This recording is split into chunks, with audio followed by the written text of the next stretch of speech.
Let us all strive to be worthy of your Windows centenary.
Life divine பயில்வதற்காக நம் அனைவரையும் இந்த இணையதளத்தின் மூலம் ஒருங்கிணைத்து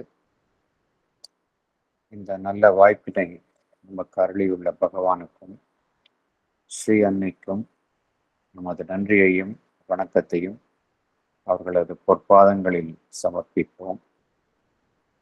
இத்தருணத்தில் நம் மனதில் எழும் ஒவ்வொரு எண்ணத்தையும், இன்று நாம் பேசும் ஒவ்வொரு வார்த்தையையும் அவர்களுக்கு காணிக்கையாக சமர்ப்பிப்போம். அனைவருக்கும் மாலை வணக்கம். நாம் லைஃப் டிவைன்ல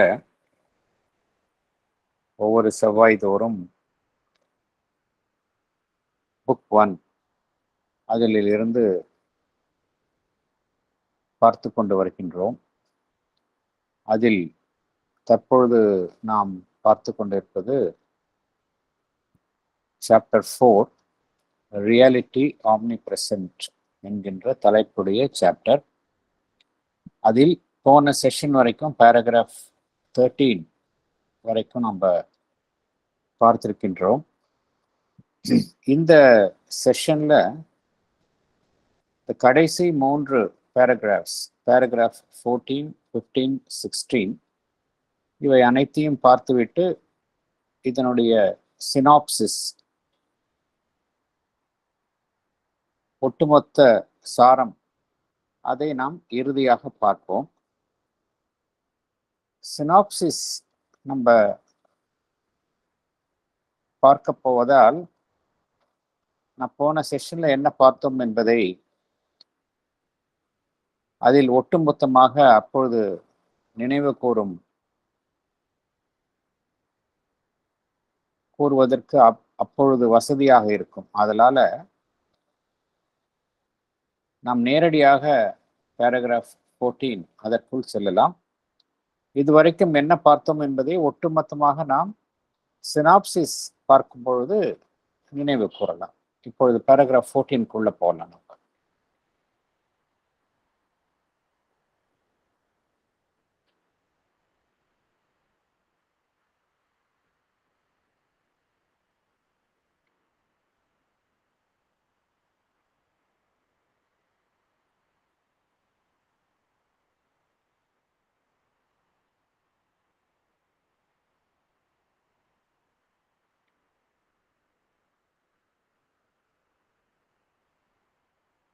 மங்கை படிக்கிறீங்களா?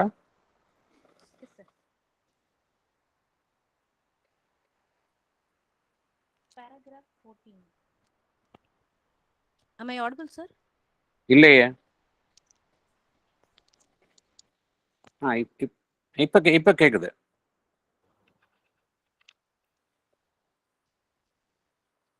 சார் கேக்குதா?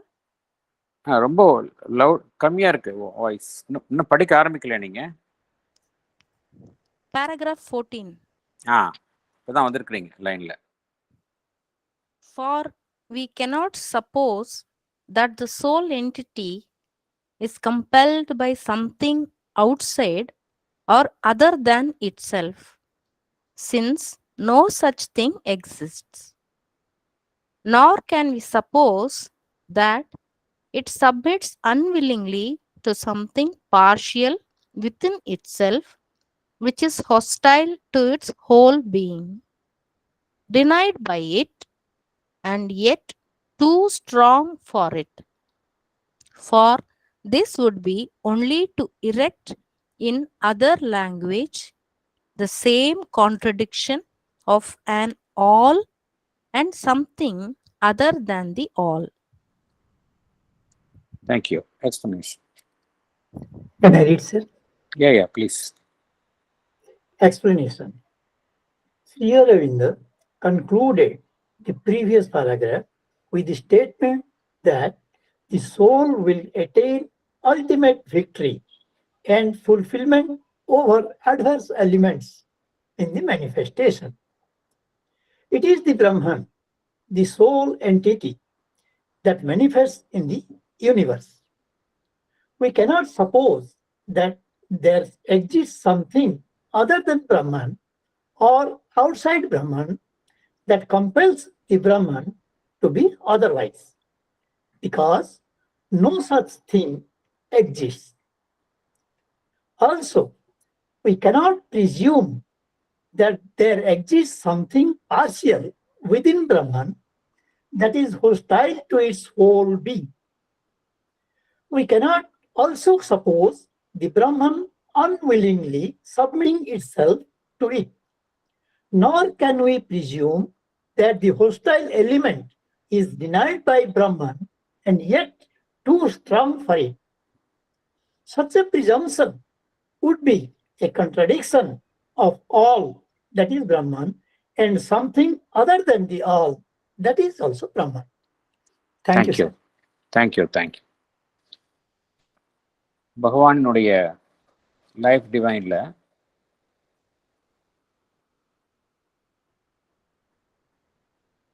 நாம் எல்லா சாப்டர் ஒவ்வொன்றினுள்ளும் பார்த்தோம் என்றால் ஒரு பொதுவான ஒற்றுமையை காண முடிகின்றது. புக் 1ல நம்ம த ரியாலிட்டி ஆம்னிப்ரெசன்ட் என்கின்ற சாப்டர் நாம் இப்பொழுது பார்த்து கொண்டிருக்கின்றோம். இதற்கு பேரலாக நாம் புக் 2 அதுலேயும் chapter 4 the divine and the undivine என்கின்ற சாப்டரும் பார்த்து கொண்டிருக்கின்றோம். அதுலேயும் என்ன கூறுகின்றார் பகவான்? எல்லாமே வந்து பிரம்மன். அவ்வாறு இருக்கும் பொழுது இந்த உலகத்தில் காணக்கூடிய எதிர்மறையான அம்சங்களான அறியாமை, துன்பம், பொய்மை, இவைகள் எல்லாம் இறையம்சத்திற்கு அப்பாற்பட்டவை. ஆகையால் என்று கூற முடியாது. ஏனென்றால் அனைத்துமே அந்த பிரம்மனின் வெளிப்பாடாக இருக்கும் பொழுது இங்கு காணப்படும் எதுவும் அதனிலிருந்து வேறுபட்ட ஒன்றாக இருக்க முடியாது. இந்த கருத்தை தான் அங்கேயும் பார்க்கின்றோம். இந்த சாப்டர்லையும் அதை தான் பார்க்கின்றோம். ஆம்னிப்ரெசன்ட் ரியாலிட்டி என்பது பகவான் சாப்டர் 4 4வது சாப்டர்ல இந்த தலைப்பிட்டு எழுதியுள்ளார். இந்த தலைப்பு தான் த ரியாலிட்டி ஆம்னிப்ரெசன்ஸ், த ரியாலிட்டி ஆம்னிப்ரெசன்ட் என்கின்ற இந்த தலைப்பு தான் அடிப்படை உண்மை. இந்த லைஃப் டிவைன்ல வந்து எது வந்து ஒரு அடிப்படையான உண்மை என்றால் the Brahman, which is a reality which is omnipresent.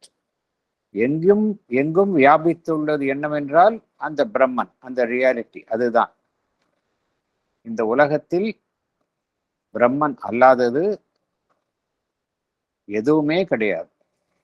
எல்லாமே வந்து சச்சிதானந்தா தான், பிரம்மன் தான்.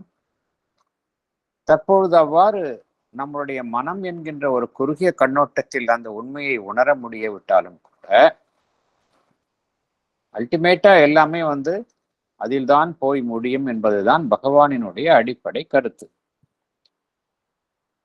இப்ப அந்த பின்னோட்டத்தில், அந்த பின்னணியில் தான் இந்த சாப்டர் முழுவதுமே அமைக்கப்பட்டுள்ளது.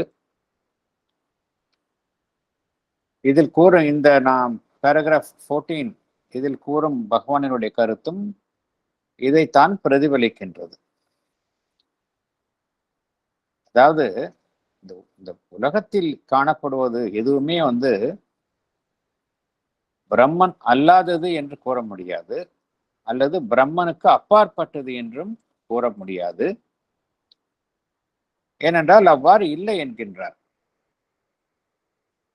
மாயாவாதிகள் கூறுவது போல இந்த உலகம் பொய்மை என்றோ, இல்ல சாங்கியா தத்துவத்தில் கூறுவது போல இந்த உலகத்தில் இயங்கும் சக்தி என்பது ஒரு இயந்திர கதியாக இயங்கும் சக்திதான் என்றோ, அல்லது புத்திஸ்ட் மதம் அவர்கள் கூறுவது போல இங்கு எல்லாமே வந்து ஒரு செயலின் தொடர்ச்சி தானே ஒழிய இறுதியில் அனைத்துமே அந்த ஒன்றுமில்லாத அந்த சூன்யம் அதில்தான் முடியும் என்ற கருத்தையோ நாம் ஏற்றுக்கொள்ள முடியாது என்றுதான் பகவான் குறிப்பிடுகின்றார். ஆகையால பிரம்மன் என்பது எல்லாமே பிரம்மன் அல்லாதது எதுவுமே கிடையாது. ஆகையால பிரம்மனுக்குள் ஏதோ ஒன்று இருந்து கொண்டு அதற்கு எதிராக செயல்படுவது அதுதான் இங்க உலகத்தை வேறு விதமாக சித்தரிக்கின்றது என்கின்ற கருத்தை நாம் ஏற்றுக்கொள்ள முடியாது என்று பகவான் குறிப்பிடுகின்றார். பிரம்மனுக்கு எதிராக பிரம்மனுக்குள்ளேயே எதுவும் இருக்க முடியாது என்று பகவான் குறிப்பிடுகின்றார். அவ்வாறு கூறினால் என்ன, அதற்கு எதை அவ்வாறு கூறும் பொழுது என்ன நடைபெறுகின்றது என்றால், நாம் பிரம்மனுக்கு எதிராக ஒன்றை சித்தரிக்கின்றோம். அது உண்மை கிடையாது என்று பகவான் குறிப்பிடுகின்றார். எல்லாமே பிரம்மன் தான் என்று பகவான் குறிப்பிடுகின்றார். அடுத்தது போலாம்.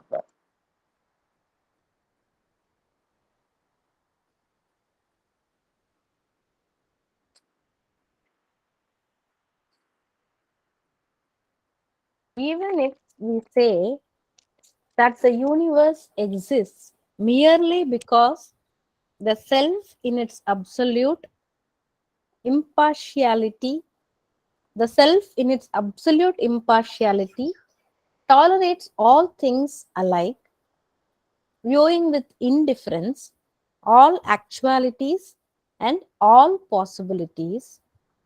Yet, is there something that wills the manifestation and supports it? And this cannot be something other than the all. Thank you. Explanation.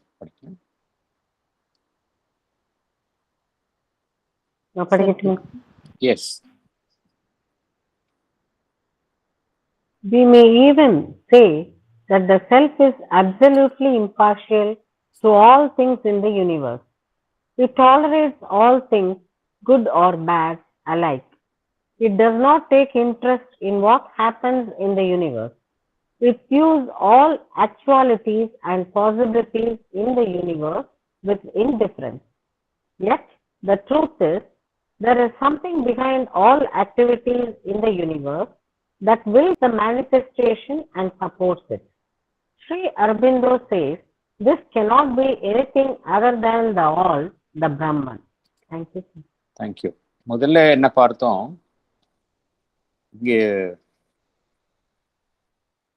இங்கு இருப்பவை, இங்கு செயல்படுபவை எதுவுமே பிரம்மன் அதற்கு அப்பாற்பட்டவை அல்ல என்று பார்த்தோம். இந்த கருத்தை ஏற்றுக்கொள்ளாதவர்கள் என்ன கூறுவார்கள் என்றால்,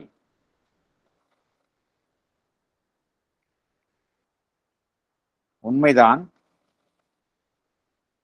இருந்தாலும் இந்த உலகத்தின் செயல்பாடுகளில் இந்த பிரம்மன் தன்னை ஈடுபடுத்திக் கொள்வதில்லை, அது வெறும் சாட்சியாகத்தான் இருக்கின்றது. ஆகையால் இந்த உலகத்தின் செயல்பாடுகள் என்பது செயல்பாடுகளுக்கும் அந்த பிரம்மன், அந்த பரம்பொருள், அதற்கும் சம்பந்தம் இல்லை என்று வாதிடலாம்.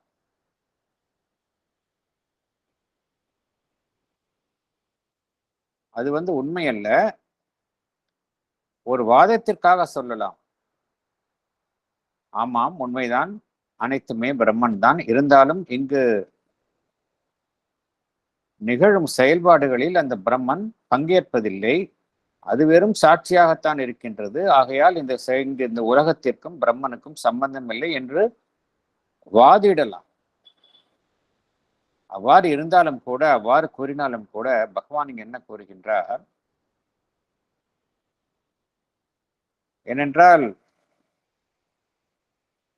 ஒரு சாரார் என்ன கூறுகின்றனர் என்றால், இந்த உலகத்தின் செயல்பாடுகளில் அந்த பரம்பொருள் பங்கேற்பதில்லை, இது அதில் ஈடுபடாமல் தனியே இருக்கின்றது என்று ஒரு சாரார் கூறுகின்றனர். ஆனால் பகவான் இங்கு என்ன கூறுகின்றார் என்றால், இந்த பிரபஞ்சத்தில் நடக்கக்கூடிய அனைத்து செயல்பாடுகளுக்கும் பின்னால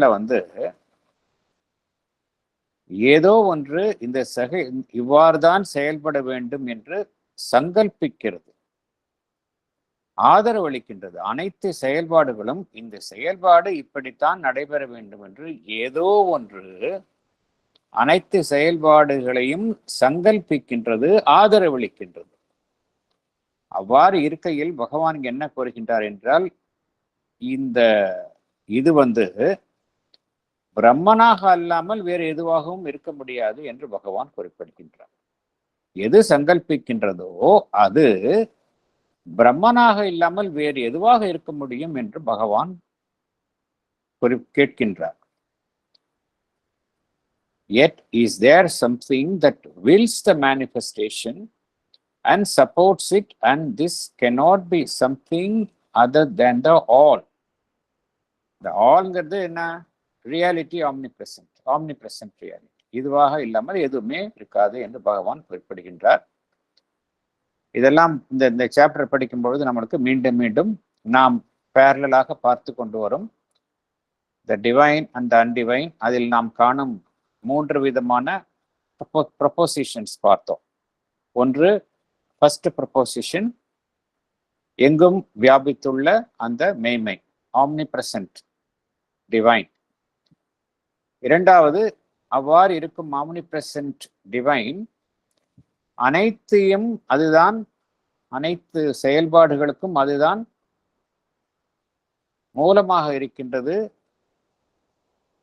அனைத்தையும் அதுதான் செயல்படுத்துகின்றது, அதனுடைய சக்தியினால் தான் அனைத்தும் செயல்படுகின்றன என்பது இரண்டாவது ப்ரொபோசிஷன்.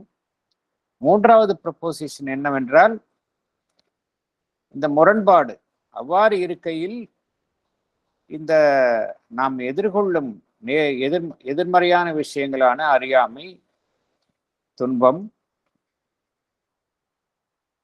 மகிழ்ச்சியற்ற தன்மை, இதெல்லாமே இந்த முதல் இரண்டு ப்ரொபோசிஷன்ஸ் அதனுடன் மாறுபடுகின்றது.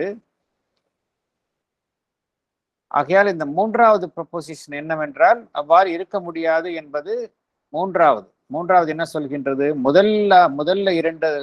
முதலில் சொன்ன இரண்டு விஷயங்கள் உண்மை என்றால், எவ்வாறு மூன்றாவதான விஷயங்கள் உண்மையாக இருக்க முடியும் என்கின்ற ஒரு முரண்பாட்டை ஏற்படுத்துகின்றது. அதுதான் நம்ம அந்த புக் 2ல chapter 4 the divine and the undivine அதில் பார்த்தோம். அதே மாதிரிதான் இங்க பகவான் கேட்கின்றார். இங்கேயும் பாருங்க என்ன சொல்கின்றார். எல்லா விஷயங்களும் இங்க அந்த பரம்பொருளினால்தான் சங்கல்பிக்கப்படுகின்றன, ஆதரவு அளிக்கப்படுகின்றன. ஆகையால் பகவான் இங்க என்ன கூறுகின்றார்? இந்த உலகத்தில் இந்த உலகத்தில் எது நடைபெறுகின்றதோ, எது வெளிப்பாடாக இருக்கின்றதோ, அது அந்த பரம்பொருள், அந்த பிரம்மன் அல்லாத வேறு எதுவாகவும் இருக்க முடியாது என்று பகவான் குறிப்பிடுகின்றார். There is something wills the manifestation. இந்த வெளிப்பாட்டை ஏதோ ஒன்று சங்கல்பிக்கின்றது and supports it, and this cannot be something other than the all என்று பகவான் அதே கருத்தை தான் நாம் இங்கேயும் பார்க்கின்றோம். ஆகையால பகவானுடைய லைஃப் டிவைன்ல நம்ம எந்த அளவுக்கு ஆழமாக ஒவ்வொரு சாப்டரையும் புரிந்து கொள்கின்றோமோ அந்த அளவுக்கு எல்லாமே இன்டர்லிங்க்டு. அது மாத்திரமல்ல, லைவ் டிவைனை படிக்க நம்ம பகவானுடைய எழுத்துக்கள், மற்ற எழுத்துக்கள் எல்லாமே நமக்கு நன்றாக புரிவதற்கு வகை செய்யும். நெக்ஸ்ட் போலாம்.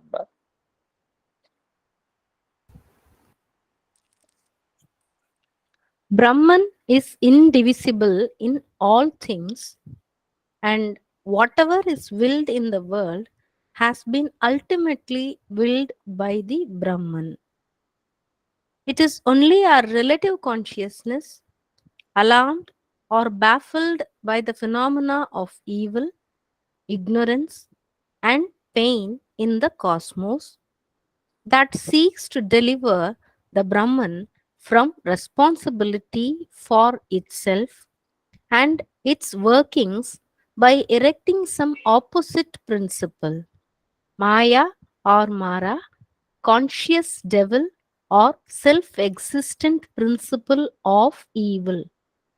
There is one Lord and self, and the many are only his representations and becomings.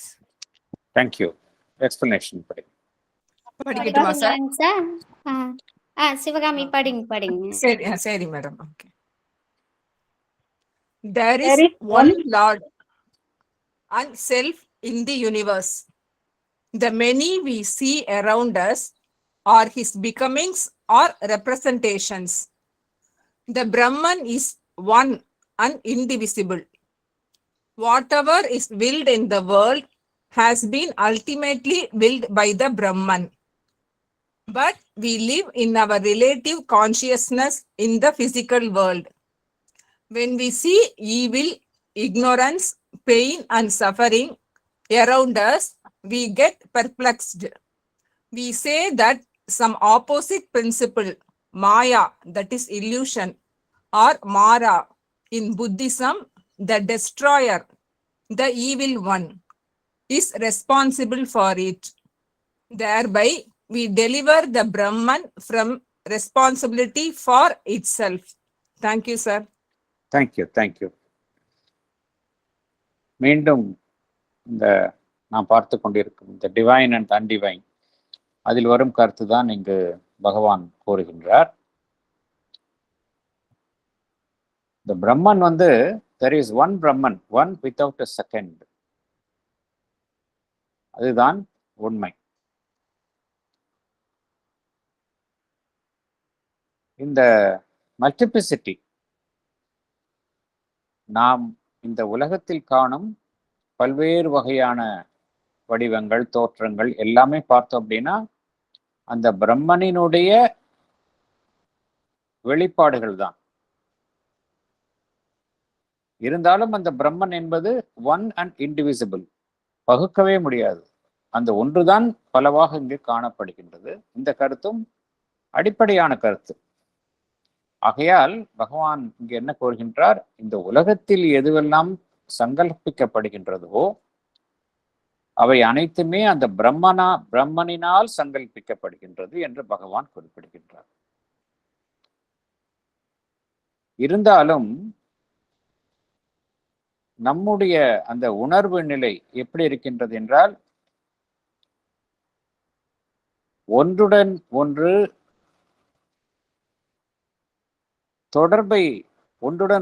தொடர்பு கொண்டுள்ள அந்த உணர்வு நிலையில் இருக்கின்றது. Relative consciousness. மகிழ்ச்சி, அதனுடன் சம்பந்தப்பட்ட துயரம், அதே போன்று நன்மை, அதனுடன் சம்பந்தப்பட்ட தீமை, இவ்வாறு ஒன்றுடன் ஒன்று சம்பந்தப்பட்ட விஷயங்களாக இருக்கின்றது.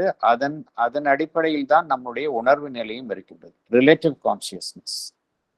அப்சல்யூட் கான்சியஸ்னஸ் என்றால் இதையெல்லாம் தாண்டிய நிலை. ஆனால் நாம் வாழ்வது இந்த ரிலேட்டிவ் கான்சியஸ்னஸ், டியூவாலிட்டிஸ், இதில் தான் வாழ்கின்றோம்.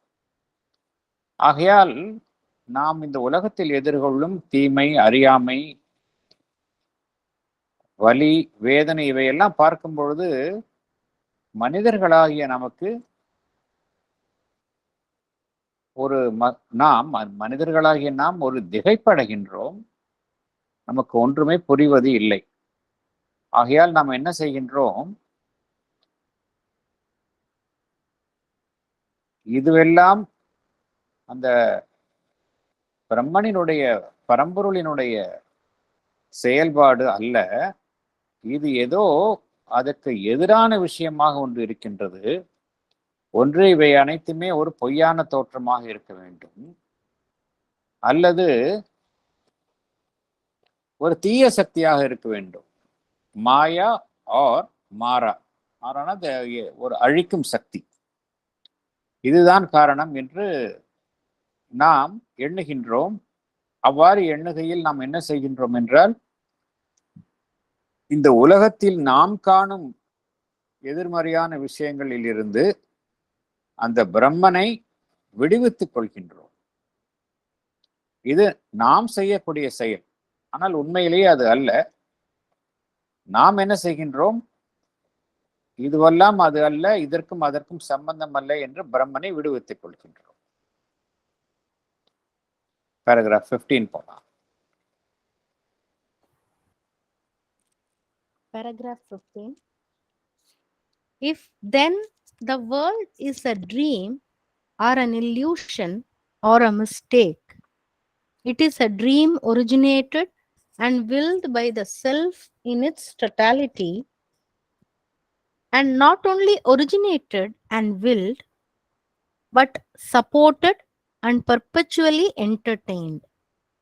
Moreover, it is a dream existing in a reality, and the stuff of which it is made is that reality. For Brahman must be the material of the world as well as its base and continent. If the gold of which the vessel is made is real, how shall we suppose that the vessel itself is a mirage? Thank you. Explanation. படிக்கட்டுங்களாங்க sir? படிங்க madam, படி. We have seen in the earlier paragraph that whatever is willed in the world is willed by the Brahman. Going by that, If the world is a dream or an illusion, it is originated and willed in the Brahman. Not only that, such a state is supported and entertained by the Brahman. As the dream exists in reality, Brahman, the material of which it is made, is also the same reality.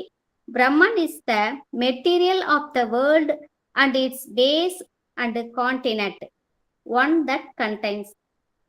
If the gold out of the which a vessel is made is real, then the vessel cannot be other than gold. நன்றிங்க sir. Thank you.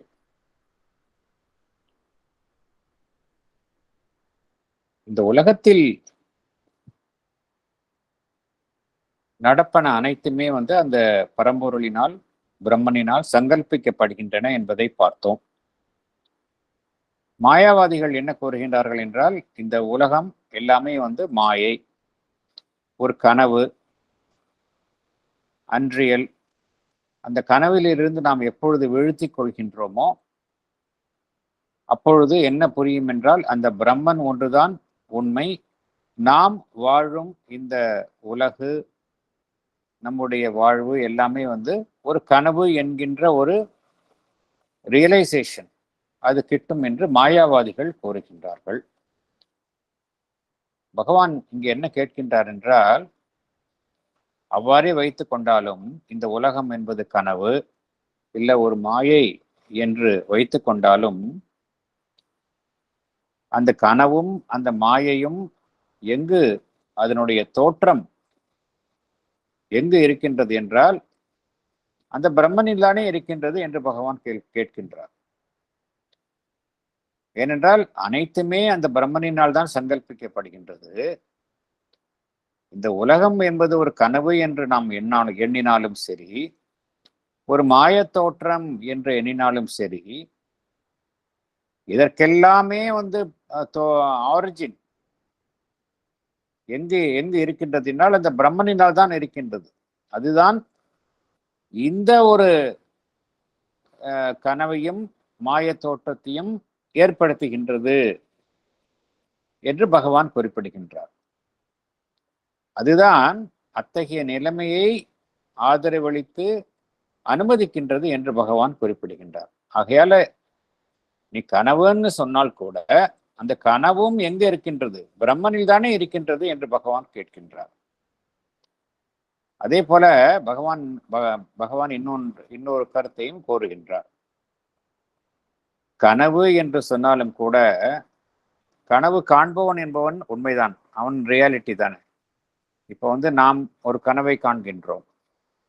கனவு என்பது ஒரு ரியாலிட்டியாக இல்லாமல் இருந்தாலும் கூட அந்த கனவு காண்பவன் என்பவன் ஒரு ரியாலிட்டி தான், அதை மறுக்க முடியாது இல்லையா? அதே போல அந்த கனவு என்பதும் எதில் இருக்கின்றது? அந்த கனவு என்பதும் அந்த பிரம்மனில் தானே இருக்கின்றது, ரியாலிட்டி. ஆகையால அந்த கனவு என்று சொன்னாலும் கூட அந்த கனவு என்பதும் அந்த பிரம்மனில் இருந்து வேறுபட்ட ஒன்றாக இருக்க முடியாது என்று பகவான் குறிப்பிடுகின்றார். என்ன காரணம் என்றால், இந்த உலகம்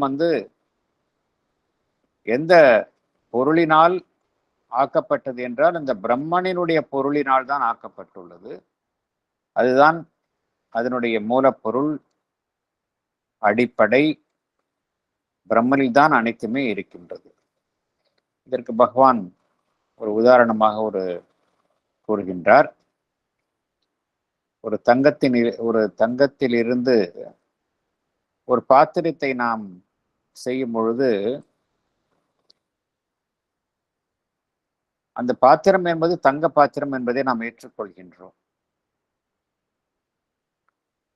என்ன காரணம் என்றால், அந்த தங்கம் என்பது உண்மை.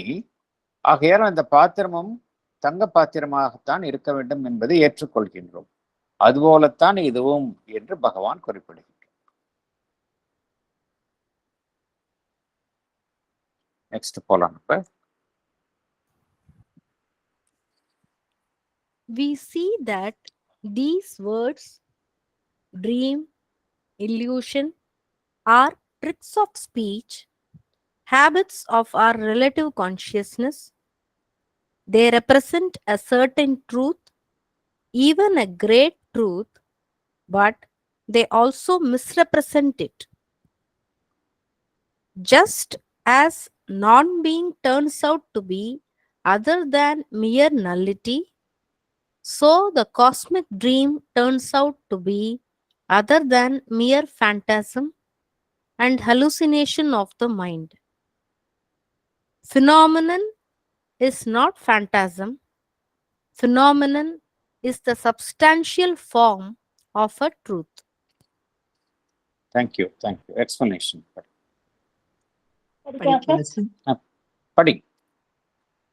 We live in the physical world of relativity.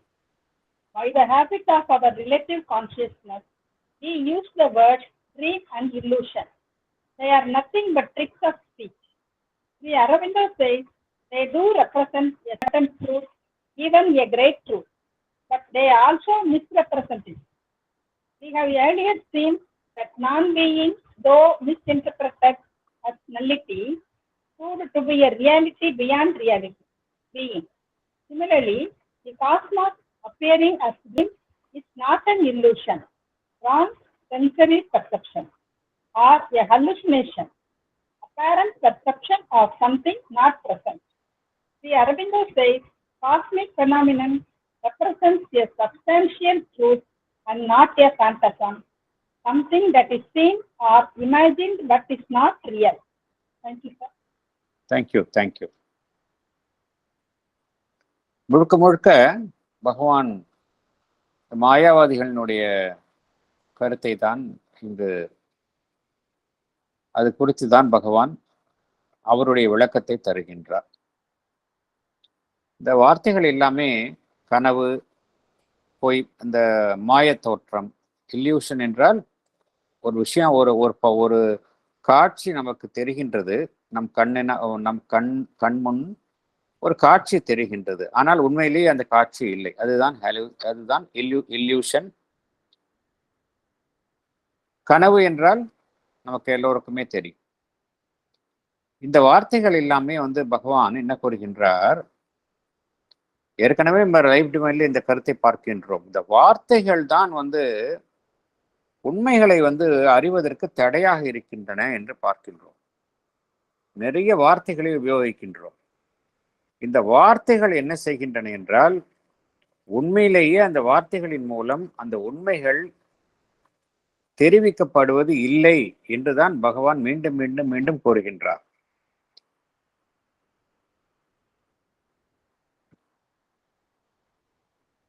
ஓரளவு ஒரு உண்மையை இந்த வார்த்தைகள் வெளிப்படுத்தினாலும் கூட, அதே சமயம் என்ன செய்கின்றன என்றால் அதை வேறு விதமாக வெளிப்படுத்துகின்றன. இந்த வார்த்தைகளினுடைய அதான் ப்ராப்ளம். மீண்டும் மீண்டும் பகவான் கூறக்கூடிய அந்த அடிப்படை உண்மை லைஃப் டிவைன்ல அதுதான். வார்த்தைகளை நம்பிதான் நம்முடைய மனம் செயல்பட வேண்டிய கட்டாயத்தில் இருக்கின்றது. ஆகையால் வார்த்தைகளை தவிர்க்க முடிவது இல்லை. அவ்வாறு வார்த்தைகளை நம்பி நம் மனம் செயல்படும் பொழுது, இந்த வார்த்தைகளினால் இந்த உண்மையை நம்மால் அறிந்து கொள்ள முடிவதே இல்லை என்பதுதான் பகவானுடைய கருத்து. அது மாத்திரமல்ல, அந்த உண்மையை தவறாக தான் அந்த வார்த்தைகள் வெளிப்படுத்துகின்றன என்று பகவான் குறிப்பிடுகின்றார். ஏனென்றால் இந்த வார்த்தைகள் எல்லாமே பார்த்தோம் அப்படின்னா, கனவு, ஒரு பொய்யான தோற்றம், இதெல்லாம் பார்த்தோம் என்றால் வார்த்தைகள் தான் நமக்கு தெரியும். உண்மையிலேயே அந்த அந்த அந்த அனுபவம் என்ன, அதற்கு பின்னால் உள்ள உண்மை என்ன என்பதை நம்மால புரிந்து கொள்ள முடியாது. கனவு ஏற்படுகின்றது, ஆனால் அந்த கனவுக்கு பின்னால ஒரு ரியாலிட்டி இருக்கின்றது. இல்யூஷன், மாய தோற்றம் என்று கூறினாலும் கூட அதற்கு பின்னால ஒரு ரியாலிட்டி இருக்கின்றது. ஆனால் வெறும் வார்த்தைகளில் மட்டுமே நாம் இருந்து விட்டால் அந்த வார்த்தைகள் அந்த உண்மையை தவறாக தான் வெளிப்படுத்துகின்றன என்று பகவான் இங்கு குறிப்பிடுகின்றார். ஏற்கனவே இந்த நான் பீயிங் என்கின்ற அசத் என்கின்ற வார்த்தை தவறாக புரிந்து கொள்ளப்பட்டது. நான் பீயிங் என்றால் அந்த சூன்யம், ஒன்றுமில்லாத நிலை என்று தவறாக புரிந்து கொள்ளப்பட்டது. ஆனால் உண்மையிலேயே நான் பீயிங் என்றால் என்ன என்றால், நான் பீயிங் என்றால் அனைத்தையுமே கடந்த நிலை, அனைத்தையும் கடந்த ஒரு பேர் உண்மை. அதுதான் நான் பீயிங் என்பது. It is a reality beyond reality. அதுதான் உண்மை. ஆனால் நாம் இந்த வார்த்தையை மாத்திரம் பார்த்து கொண்டு நாம் அது ஒன்றுமில்லாதது என்று தவறாக புரிந்து கொள்கின்றோம். அதே போல் பகவான் என்ன கூறுகின்றார், இந்த பிரபஞ்சம் என்பது ஒரு கனவு போல காட்சி அளிப்பது, it is not an illusion அப்படிங்கிறார், ஆர் அ ஹலூசினேஷன். ஹலூசினேஷன், இல்யூஷன் எல்லாமே கிட்டத்தட்ட ஒரே அர்த்தத்தை குறிப்பவை தான். இல்யூஷன் என்றால் ராங் சென்சரி பர்செப்ஷன். ஒரு விஷயம் இருக்கின்றது, அது வேறு விதமாக நமக்கு தெரிகின்றது, நம்மளுடைய ஐம்புலன்களினால் அறியப்படுகின்றது, இதுதான் இல்யூஷன். ஹலூசினேஷன் என்றால் ஒன்றுமே இல்லை ஆனால் இருப்பது போல நமக்கு தெரிவது ஹலூசினேஷன். இதெல்லாமே இந்த வார்த்தைகள் எல்லாமே இங்கே பகவான் உபயோகப்படுத்துகின்றார். ஆகையால இந்த பிரபஞ்சம் என்பது இதெல்லாம் அல்ல என்று பகவான் குறிப்பிடுகின்றார். பிரபஞ்சம் ஒரு உண்மையை, ஆழ்ந்த உண்மையை வெளிப்படுத்துகின்றது அப்படிங்கிறார். அதே போல ஒரு ஒன்றுமில்லாத ஒரு விஷயத்தையோ ஒரு மாய தோற்றத்தையோ அது வெளிப்படுத்துவது இல்லை அப்படிங்கிறார். இங்கு ஒன்று வெளிப்படுகின்றது, நிகழ்கின்றது என்றால் அது ஒரு பொய்மையின் நிகழ்வு அல்ல, அது ஒரு உண்மைதான். Phenomenon is not a phantasm. Phantasm என்றால் என்ன அர்த்தம் என்றால், ஒரு இல்லாதது ஒன்றை கற்பனை செய்து கொள்வது, இருப்பது போல் கற்பனை செய்து கொள்வது. ஆகையால இந்த உலகத்தில் நடக்கும் நிகழ்வுகள் எல்லாமே ஒரு பொய்மை என்று அவர்கள் கூறினார், மாயாவாதிகள் கூறினார்கள். ஆனால் அவ்வாறு இல்லை என்று கூறுகின்றார் பகவான். The worldly phenomenon, அது எல்லாமே it is a substantial form of a truth. ஒரு உண்மையைத்தான் இந்த உலகத்தில் நடைபெறும் செயல்பாடுகள் வெளிப்படுத்துகின்றன என்று பகவான் குறிப்பிடுகின்றார். பேராகிராஃப் 16 போலாம்.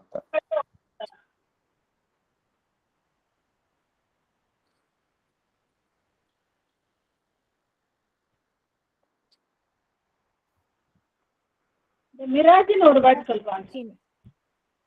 எங்க மேடம்? மிராஜ்னு ஒரு வேர்ட் சொல்றாங்களே சார், காணல் நீர் அந்த மாதிரி. அதுதான். ஆமா, காணல் நீருங்கிறதும் இல்யூஷன் தானே இல்லையா? உண்மையிலே காணல் நீருங்கிறது கிடையாது, அதுவும் இல்யூஷன். இந்த இல்யூஷன், அந்த ஹலூசினேஷன் கிட்டத்தட்ட ஒரே மீனிங், கிட்டத்தட்ட ஒரே அர்த்தத்தை குறிக்கும் சொற்கள் தான். கொஞ்சம் டிஃபரன்ஸ் இருக்கும், அவ்வளவுதான்.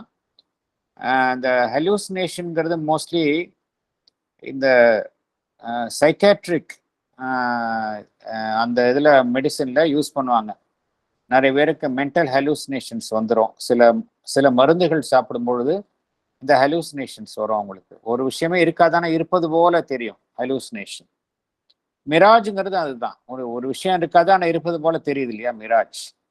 அதுதான் மிராஜுங்கிறது ஒரு இல்யூஷன், ராங் சென்சரி பர்செப்ஷன். அதுதான் மிராஜ் தான் இல்யூஷன். ஹலூசினேஷன் அப்படிங்கிறது ஒண்ணுமே இருக்காது, ஆக்சுவலா இருப்பது போல இருக்கும். மிராஜ் ஏற்படுது அப்படின்னா அதுக்கு ஒரு காரணம் இருக்கு. நம்ம அந்த இடத்துல ஏதோ அந்த லைட் வேவ்ஸ் வருது, அது ஆனா அவங்க இருப்பது போல நமக்கு ஒரு தோற்றத்தை ஏற்படுத்துகின்றது. அதுதான் இல்யூஷன். மிராஜ்ங்கிறது இல்யூஷன். ஹலூசினேஷன் அப்படிங்கிறது என்னன்னா ஒண்ணுமே இருக்காதான் இருப்பது போல தெரியும். Thank you sir. பேராகிராஃப் 16 போலாம். Paragraph 16. We start then with the conception of an omnipresent reality, of which neither the non-being at the one end nor the universe at the other are negations that annul. They are rather different states of the reality, obverse and reverse affirmations. The highest experience of this reality in the universe shows it to be not only a conscious existence, but a supreme intelligence and force and a self-existent bliss. And beyond the universe, It is still some other unknowable existence, some utter and ineffable bliss. Thank you. Explanation. படிக்கட்டுமாங்க sir? படிங்க madam. We start with a fundamental concept of an omnipresent reality. It is present both behind non-being in one end and the universe at the other end. Now, we can perceive that these two are not opposite states cancelling each other. They are different states of the same reality, obverse and reverse affirmations, that is like a coin. How does one experience this reality in the universe in the highest state? It is not only a conscious existence, but a supreme intelligence and force and a self-existent without any external cause, bliss. How does one experience the same beyond the universe? One can experience it beyond the universe as some other unknowable existence of utter and ineffable bliss. Thank you, sir. Thank you. இந்த சாப்டர்னுடைய ஒரு மைய கருத்தாக ஒரு essence மாதிரி கூறுகின்றார். இதுதான் live டிவைன்ல மேற்கொண்டு அவர் அமைக்க போகும் கருத்துக்களுக்கு அடிப்படையாக ஆதாரமாக அமைகின்றது. லைவ் டிவைன்ல பகவான் கூற போகும் மற்ற கருத்துக்கள் எல்லாத்துக்கும் அடிப்படையாக வரும் கருத்துக்களை தான் ஒரு எசன்ஸ், ஒரு சாரமாக பகவான் இங்கு கூறுகின்றார். ஆகையால இந்த ஆம்னிப்ரெசன்ட் ரியாலிட்டி, எங்கும் வியாபித்துள்ள அந்த இறை மெய்மை என்பது ஒரு ஃபண்டமெண்டல் கான்செப்ட். அது எப்படி இருக்கின்றது? ஒருபுறம் இந்த பிரபஞ்சத்தை தழுவி இருக்கின்றது, மறுபுறம் இதற்கெல்லாம் அப்பாற்பட்ட நிலையிலும் இருக்கின்றது. நான் பீயிங் அண்ட் யூனிவர்ஸ் அப்பாற்பட்ட நிலையில் இருக்கின்றது. ஆகையால் இந்த இரண்டு நிலைகளும் ஒன்றை ஒன்று மறுப்பவை அல்ல. ஒரே மெய்மைதான் இரண்டு விதமாக காணப்படுகின்றது. எப்படி ஒரு நாணயத்திற்கு இரு பக்கமோ அதுபோலதான் ஒருபுறம் நான் பீயிங், மறுபுறம் யூனிவர்ஸ். இவை இரண்டும் ஒன்றுக்கொன்று எதிரானவை அல்ல. இது ஒரு அடிப்படை கருத்தாக பகவான் கூறுகின்றார். இந்த ஆம்னிப்ரெசன்ட் ரியாலிட்டி, இறை மெய்மையை இந்த பிரபஞ்சத்தில் நாம் எவ்வாறு எந்த அனுபவங்களின் மூலமாக உணர்கின்றோம்? இங்க இருப்பது எல்லாமே இந்த கான்சியஸ் எக்ஸிஸ்டன்ஸ். இந்த சத் என்பது அதுக்குள்ள கான்சியஸ்னஸ் இருக்கின்றது. ஈவன் சடப்பொருள் என்று எடுத்துக்கொண்டாலும் கூட அதற்குள்ள ஒரு கான்சியஸ்னஸ் இருக்கின்றது. ஸோ இங்க இருப்பது எல்லாமே கான்சியஸ் எக்ஸிஸ்டன்ஸ். இது ஒரு அடிப்படை கருத்து. இரண்டாவது,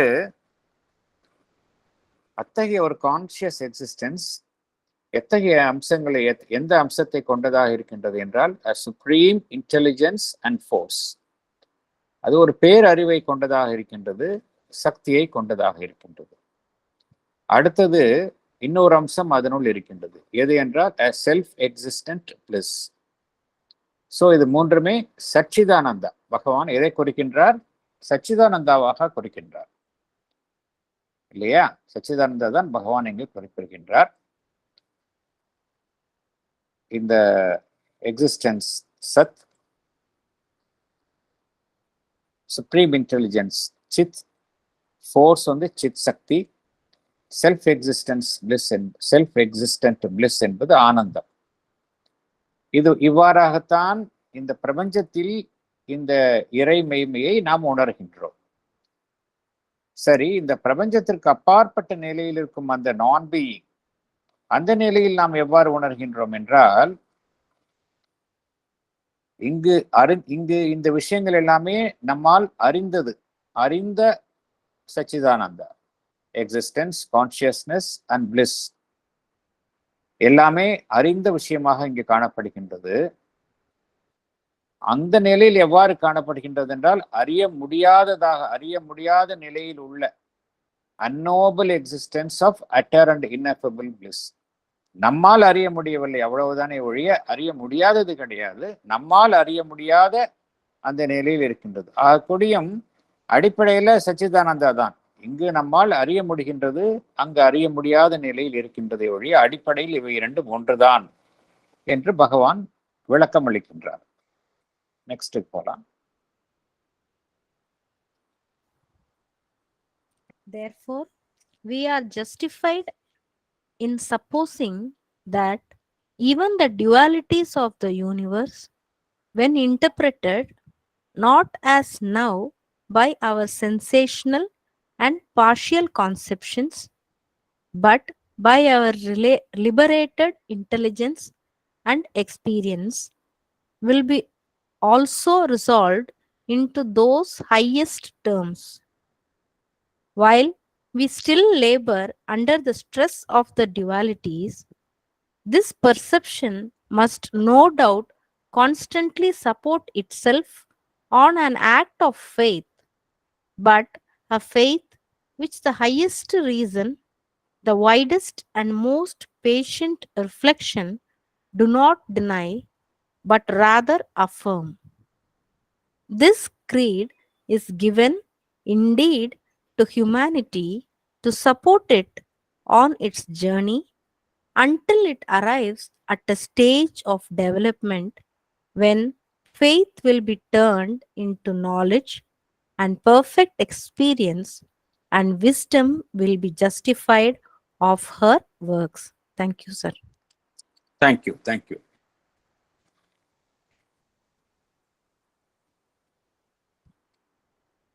Excellent. Sir? Yes, please. Can I read, sir? Yes, We yes. live in a world. Sir, we live in a world Yeah. of dualities. We live in a world of dualities like truth and falsehood, good and evil, pleasure and pain, happiness and suffering. We are affected by them because of our sensational experience of them. We are unable to fully understand the significance behind these dualities. Sri Aurobindo says we have to liberate our intelligence and experience from the clutches of our egoistic mentality and our sensations. If we do that, all the dualities will be resolved into Satchidananda. Unfortunately, till we attain that liberation, we have to live under the stress of dualities. Yet, we must not lose sight of this perception of our highest existence. To sustain it, only our faith can come to our rescue.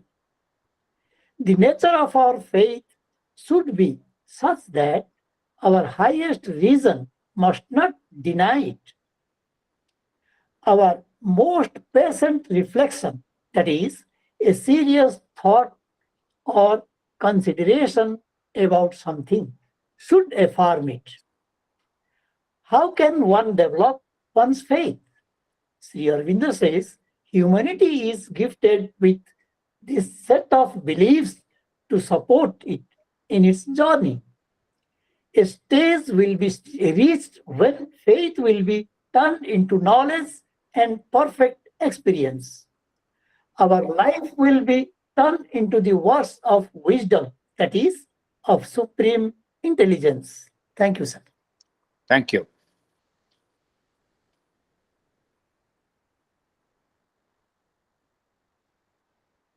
என்ன பார்த்தோம் என்றால், இந்த உலகத்தில் எல்லாமே அந்த ஆம்னிப்ரெசன்ட் reality எவ்வாறு இங்கு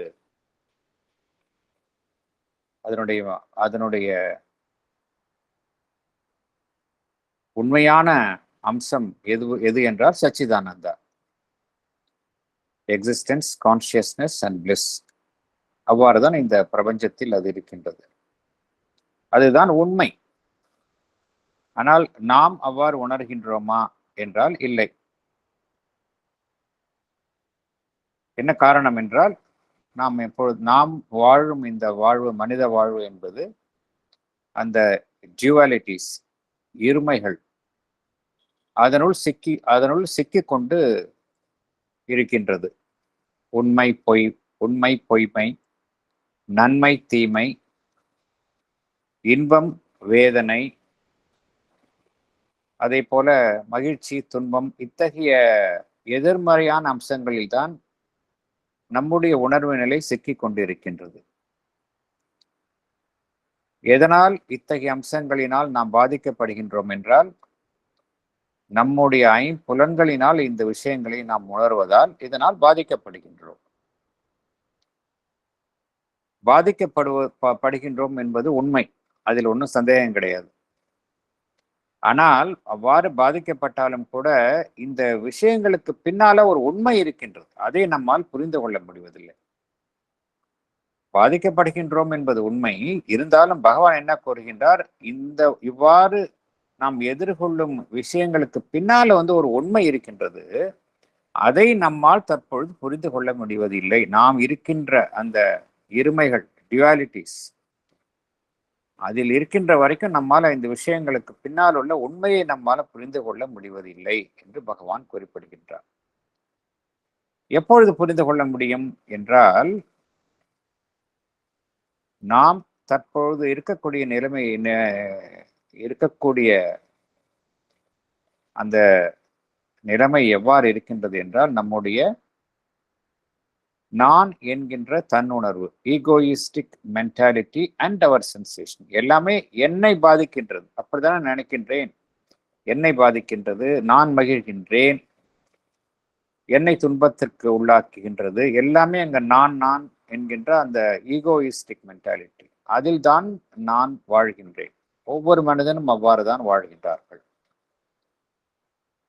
இத்தகைய தன்னுணர்வை சார்ந்த நிலையில் இருந்து நம்முடைய அறிவையும் அனுபவத்தையும் நாம் விடுபட செய்ய வேண்டும் என்று பகவான் கூறுகின்றார். We have to liberate our intelligence and experience from the clutches of our egoistic mentality and our sensations. இதுல இருக்கிற வரைக்கும் இந்த டியூவாலிட்டிஸ் இதில் தான் இருப்போம். இதுல லிபரேட் பண்ணணும் அப்படிங்கிறார். அப்படி விடுவித்து கொண்டால் இந்த இருமைகள், டியூவாலிட்டிஸ்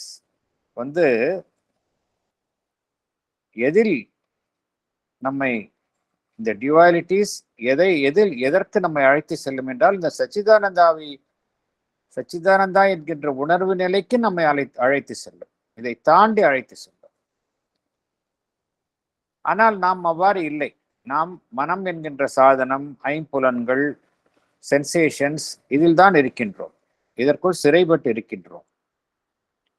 அவ்வாறு இருக்கின்ற வரைக்கும் இந்த உலக வாழ்வில் இத்தகைய எதிரெதிரான அம்சங்களை எதிர்கொள்ளத்தான் வேண்டும். We have to live under the stress of dualities. அவ்வாறு இருந்தாலும் கூட பகவான் என்ன கூறுகின்றார், அவ்வாறு ஒரு உயர்நிலை இருக்கின்றது என்கின்ற அந்த உண்மையை நாம் மறந்து விடலாகாது என்று கூறுகின்றார். ஏன்னா அதற்காகத்தான் நாம் நம்ம இந்த முயற்சிகளில் எல்லாம் ஈடுபடுகின்றோம். லைஃப் டிவைன் படிப்பது, ஆன்மீக விஷயங்களில் நாட்டம் கொள்வது, எதற்காக நாம் இதெல்லாம் செய்கின்றோம் என்றால், என்னதான் நாம் வாழ்கின்ற வாழ்வு இத்தகைய ஒரு குறைபட்ட அம்சங்களினால் பாதிக்கப்பட்டு இருக்கின்றதோ, நாம் இதையெல்லாம் மீறி வேற ஏதோ ஒரு உண்மையான மகோன்னதமான விஷயம் இருக்கின்றது என்கின்ற ஒரு எண்ணத்தில் தான், அதை நாட வேண்டும் என்கின்ற எண்ணத்தில் தான் நம் அனைவருமே செயல்படுகின்றோம். ஆகையால் இந்த ஹையர் எக்ஸிஸ்டன்ஸ், அது குறித்த நம்முடைய அந்த பர்செப்ஷன், எண்ணம், அதை நாம் மறந்து விடலாகாது என்று பகவான் குறிப்பிடுகின்றார். நாம் என்னதான் இங்க அந்த இன்ப துன்பம் ஆகிய டியூவாலிட்டிஸ் இதில் வாழ்ந்தாலும் கூட, இதை தாண்டி ஒரு விஷயம் இருக்கின்றது என்கின்ற அந்த ஒரு புரிதல், அதை நாம் அதை நாம் இழந்து விடக்கூடாது என்று பகவான் குறிப்பிடுகின்றார். அந்த எண்ணத்தை நாம் எவ்வாறு தக்க வைத்துக் கொள்ளலாம் என்றால், நம்பிக்கை தான். இப்ப பகவான் கூறுகின்றார், இந்த விஷயங்களை நாம் நம்புகின்றோம். ஓகே, இதெல்லாம் இருக்கின்றது, இந்த விஷயங்கள் எல்லாம் இருக்கின்றது என்று நாம் நம்புகின்றோம். அடிப்படையில நாம் இதெல்லாம் பகவான் கூறக்கூடிய விஷயங்கள் எல்லாமே நாம் அனுபவத்தினால் நாம் எதுவுமே உணர்ந்தது கிடையாது. ஆனால் பகவான் மேலிருக்கும் நம்பிக்கையினால் அவர் கூறுவது எல்லாம் உண்மையாக இருக்கும் என்ற நம்பிக்கையினால் நாம் இந்த விஷயங்கள் அனைத்தையும் நம்புகின்றோம். இந்த நம்பிக்கை தான் தேவை என்று பகவான் குறிப்பிடுகின்றார். ஏன்னா நமக்கு இப்ப இந்த விஷயங்கள் குறித்த அனுபவம் கிடைக்கல. அவ்வாறு கிடைக்காத நிலையில நம்ம ஏதோ ஒன்றை நம்பித்தான் ஆக வேண்டும் இல்லையா? அதைத்தான் பகவான் இங்க கோருகின்றார். எப்படி நம்ம இந்த உயர் விஷயங்கள் குறித்த எண்ணம் அது குறித்த அந்த எண்ணத்தை இழக்காமல் இருப்பது என்றால் அது குறித்த நம்பிக்கை, ஒரு தளராத நம்பிக்கை. To sustain it only our faith, நம்பிக்கை தான் நமக்கு உதவி புரியும் என்று பகவான் குறிப்பிடுகின்றார். இந்த நம்பிக்கை பற்றி பகவான் கூறுகையில் என்ன கூறுகின்றார்?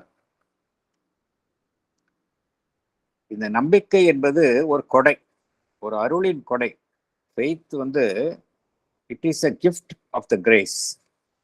அதுதான் மனித குலத்திற்கு கொடுக்கப்பட்டிருக்கின்றது. மனித குலம் அதனுடைய பயணத்தில் சற்றும் தளராமல் பயணிப்பதற்கு அந்த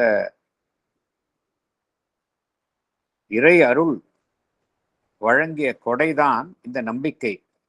This creed is given indeed to humanity to support it on its journey என்று பகவான் இங்கு விளக்குகின்றார். எது வரைக்கும் அப்படின்னா, இந்த ஃபெய்த் தேவை, அதுதான் நம்மை தாங்கி பிடிக்கும். எப்பனா இப்ப இருக்கிற அந்த ஃபெய்த் நம்பிக்கை உண்மையான ஞானமாகவும் அனுபவமாகவும் மாறும் வரை அந்த நம்பிக்கை தேவை அப்படிங்கிறார்.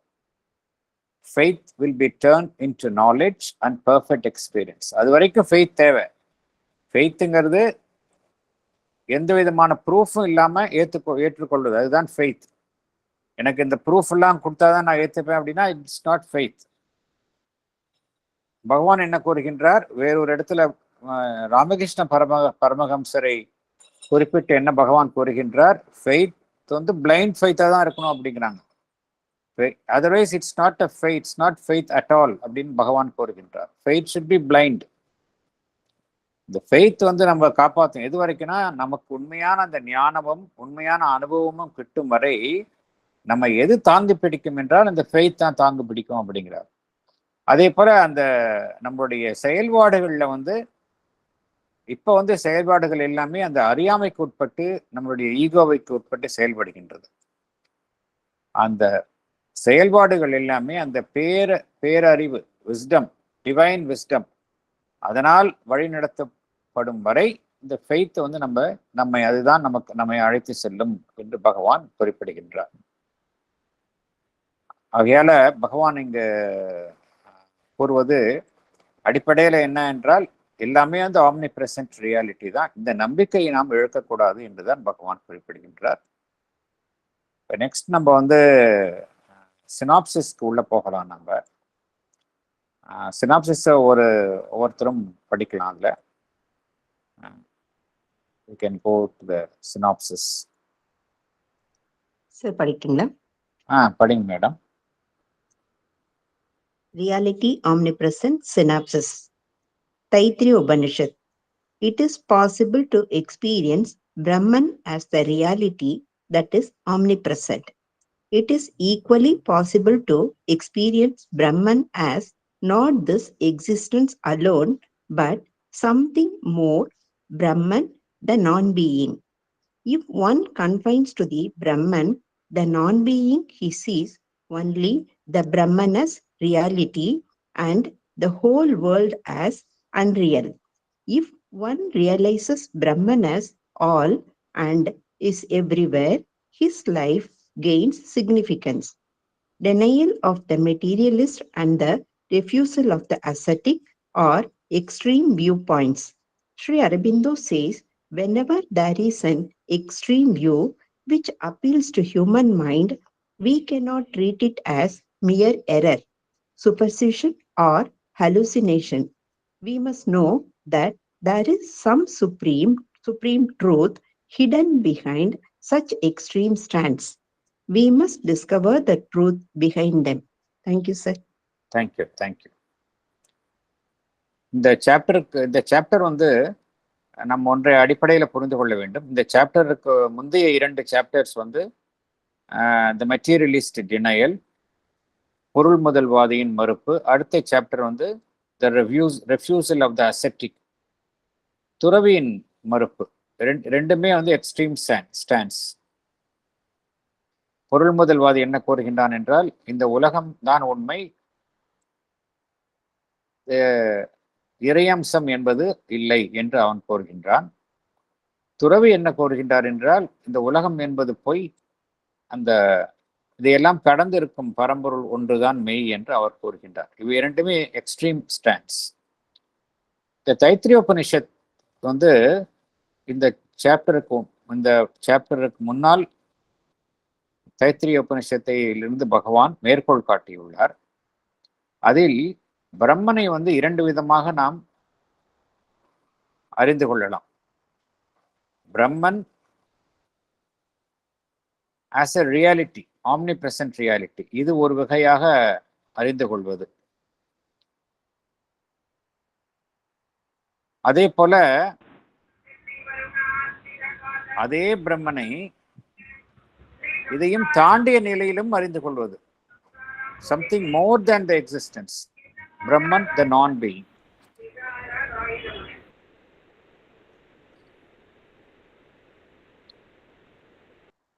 ஆனால் சில பேர் என்ன செய்கின்றார்கள், இந்த சென்டென்ஸை கொஞ்சம் நம்ம சரியாக படிக்க வேண்டும். if one confines to the Brahman, the non-being, if one confines to the Brahman, the non-being, அப்படின்னா என்ன அர்த்தம் அப்படின்னா, இந்த பிரம்மனை வெறும் நான்-பீயிங்காக மாத்திரமே ஏற்றுக்கொள்வது. அவ்வாறு இருந்தா என்ன ஆயிடும், அப்புறம் பிரம்மன் ஒன்றுதான் ரியல், இந்த உலகம் என்பது, பிரம்மன் என்பது இந்த உலகம் அல்ல என்கின்ற ஒரு எதிர்மறையான நிலைக்கு தள்ளப்படுவார்கள். ஆனால் இந்த பிரம்மன் அனைத்தினுள்ளுமே இருக்கின்றது என்று நாம் நினைத்து கொண்டால் அதுதான் பாசிட்டிவாக நினைப்பது. அனைத்தும் பிரம்மன் என்று நினைத்துக் கொள்ளும் பொழுது ஒருவருடைய வாழ்வு வந்து முக்கியத்துவம் பெறுகின்றது. அதர்வைஸ் வாழ்விற்கு அர்த்தம் இல்லாமல் போய்விடுகின்றது. இங்கு எதுவுமே பிரம்மன் இல்லை என்றால் வாழ்வும் அர்த்தம் இல்லாமல் போய்விடும். இதைத்தான் தைத்திரியோபனிஷத்துல கோருகின்றார்கள். இந்த எக்ஸ்ட்ரீம் வியூ பாயிண்ட்ஸ் பார்த்தோம், மெட்டீரியலிஸ்ட் அண்ட் அசெப்டிக்ஸ். பகவான் இங்க என்ன கூறுகின்றார், இது மாதிரி ஒரு தீவிரமான எதிர்நிலைகளை நாம் எதிர்கொள்ளும் பொழுது அதை வந்து நாம் வந்து புறந்தள்ளக்கூடாது அப்படிங்கிறார். ஒரு பிழை என்றோ, ஒரு மூட நம்பிக்கை என்றோ, ஒரு பொய்யான தோற்றம் என்றோ அதை வந்து புறந்தள்ளக்கூடாது அப்படிங்கிறார். ஏதோ ஒரு உண்மை, அதாவது பொருள் முதல்வாதி கூறுகின்றார் என்றால் அதில் ஏதோ ஒரு உண்மை இருக்கின்றது. ஆன்மீகவாதி துறவு கொள்பவர்கள் வந்து இந்த உலகத்தை பொய் என்று கூறுகின்றார்கள் என்றால் அதற்கு பின்னாலும் ஏதோ ஒரு உண்மை இருக்கின்றது. அந்த உண்மை என்ன என்பதை கண்டறிய வேண்டும் கண்டறிய வேண்டுமே ஒழிய அந்த எதிரெதிரான நிலைப்பாடுகளை நாம் ஒதுக்கி தள்ளக்கூடாது என்று பகவான் குறிப்பிடுகின்றார். நெக்ஸ்ட் இரண்டு படிக்கலாம். ரங்கராஜன் சார், படிக்கலாமா சார்? படிங்க சார். Thank you sir. ஜஸ்ட் ஒரு 3-4 minutes I will take sir. Yes. பகவான் வந்து நீங்க இப்ப சொன்னதை பகவான் வாட் இஸ் பிரம்மன் அப்படின்னு கேட்டுட்டு ஒரே ஒரு பேரா கொடுத்துருக்கிறாரு, கொஞ்சம் பெரிய பேரா, அதை வாசிக்கிறேன் சார். பகவான் ஸ்ரீ அரவிந்தரோடது. Yes. But what is Brahman, அதாவது இந்த தைத்திரிய உபனிஷத்துல இந்த பர்டிகுலர் இதை பகவானே விளக்குறார் sir. Whatever reality is in existence by which all the rest subsists, that is Brahman, and eternal behind all instabilities, a truth of things which is implied if it is hidden in all appearances, a constant which supports all mutations but is not increased, diminished, abrogated. There is such an unknown X which makes existence a problem, our own self a mystery, the universe a riddle. If we were only what we seem to be, our normal self-awareness, there would be no mystery. If the world were only what it can be made out to be by the perceptions of the senses, and a strict analysis in the reason, there would be no riddle. And if to take our life as it is now, and the world as it has so far developed to our experience, where the whole possibility of our knowing and doing, there would be no problem. Or at best, there would be but a shallow mystery, an easy solved riddle, the problem only of a child's puzzle. But there is more, and that more is the hidden head of the infinite and the secret heart of the eternal. It is the highest, and this highest is the all. There is none beyond, and there is none other than it. To know it is to know the highest, and by knowing the highest, to know all. For as it is the beginning and source of all things, so everything else is its consequence. As it is the support and constituent of all things, so the secret of everything else is explained by its secret. As it is the sum and end of all things, so everything else amounts to it, and by throwing itself into it achieves the sense of its own existence. This is the Brahman. இது பகவானோட readings on Taittiriya உபனிஷத்துலேருந்து. Thank you sir. Thank you. Bhagavan கூறிய அந்த உண்மைகளை ரொம்ப ஆழ்ந்து சிந்திக்க வேண்டிய உண்மைகள். Thank you sir. தேங்க்யூ. நெக்ஸ்ட் ரெண்டு படிக்க. எஸ், படிக்கட்டுமா சார்? படிங்க madam. Spirit and matter represent extreme ends. Only by their unification we shall best arrive at the reconciling truth. It can be done by expanding our individual egoistic consciousness to cosmic consciousness. Cosmic consciousness is a meeting place where matter becomes real to spirit, spirit becomes real to matter. Mind and life are divided at our individual level. In cosmic consciousness, they become the instruments of the supreme conscious being. Mind no more finds discord between unity and multiplicity.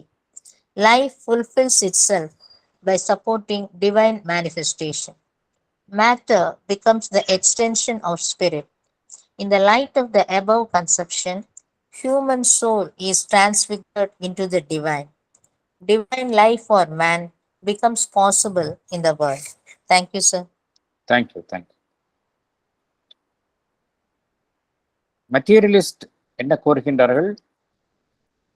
Matter ஒன்றுதான், சடப்பொருள் ஒன்றுதான் உண்மை என்று கூறுகின்றார்கள். Spiritualist என்ன கூறுகின்றார்கள்? மெய்ப்பொருள் அதுதான் உண்மை என்று கூறுகின்றார்கள்.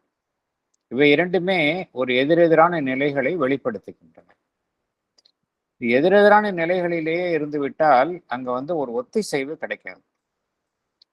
நம்ம இந்த ரெண்டு விஷயங்களையுமே ஒருமுனைப்படுத்த வேண்டும் என்று பகவான் குறிப்பிடுகின்றார். அப்பொழுதுதான் ஒரு உண்மையின் அடிப்படையில இவை இரண்டுமே ஒத்திசைவு இவை இரண்டு அம்சங்களுக்கும் இடையில் ஒரு ஒத்திசைவை உண்டாக்க வேண்டும் என்று பகவான் குறிப்பிடுகின்றார். எவ்வாறு ஒத்திசைவை உண்டாக்குவது between the spirit and matter? நாம் இப்பொழுது மனம் என்கின்ற நிலையிலிருந்து பார்க்கும் பொழுது நம்முடைய இவை இரண்டு விஷயங்களையும் வெவ்வேறாகத்தான் பார்க்கின்றோம். பொருளை பொருளாகத்தான் பார்க்கின்றோம். ஆண்மனை ஆண்மனை அதிலிருந்து வேறுபட்ட விஷயமாகத்தான் பார்க்கின்றோம். இவை இரண்டும் ஒன்றாக பார்க்க முடிவது இல்லை. ஆனால் நம்முடைய அந்த தன்னுணர்வு சார்ந்த உணர்வு நிலையை நாம் விசாலமாக்கி கொண்டு விரிவாக்கி கொண்டு இந்த பிரபஞ்சம் தழுவிய உணர்வு நிலையுடன் நாம் பொருத்தி கொள்ளும் பொழுது நம்மளுடைய உணர்வு நிலையில் மாற்றம் ஏற்படுகின்றது. அந்த நிலையிலிருந்து பார்க்கும் பொழுது our individual consciousness will become cosmic consciousness. அந்த உணர்வு நிலையில இங்கு வெவ்வேறாக இரு துருவங்கள் போல் காணப்படும் இந்த மேட்டர் அண்ட் ஸ்பிரிட் அங்கு ஒன்றாக காணப்படுகின்றது. Matter becomes real to spirit, spirit becomes real to matter. அது எங்கு காணப்படுகின்றது என்றால் அந்த காஸ்மிக் பிரபஞ்சம் தழுவிய உணர்வு நிலையில் அவ்வாறு காணப்படுகின்றது. இண்டிவிஜுவல் ஈகோயிஸ்டிக் கான்சியஸ்னஸ்ல இருக்கிற வரைக்கும் அவை ரெண்டும் வெவ்வேறாகத்தான் காணப்படுகின்றது.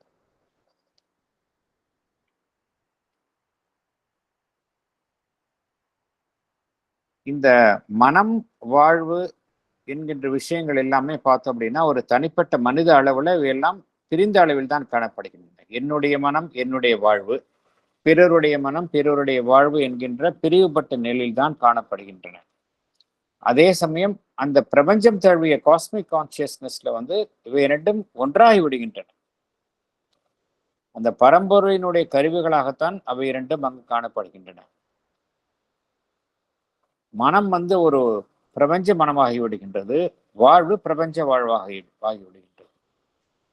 அந்த நிலையில அந்த ஏகமாக இருக்கக்கூடிய அமைப்பிற்கும் பல்வேறாக இருக்கக்கூடிய அமைப்புகளுக்கும் இடையில் அந்த முரணை நாம் காண்பது இல்லை. வாழ்வு இப்பொழுது தனிப்பட்ட வாழ்வாக இருக்கக்கூடிய வாழ்வு அந்த உயர்நிலையில அந்த இறைவனின் வெளிப்பாட்டிற்கு உதவும் ஒரு வாழ்வாக மாறுகின்றது. Life fulfills itself by supporting divine manifestation. அதே போல சடப்பொருள் என்பது அந்த மெய்ப்பொருளினுடைய நீட்சியாக காணப்படுகின்றது. மனிதனுடைய ஆன்மா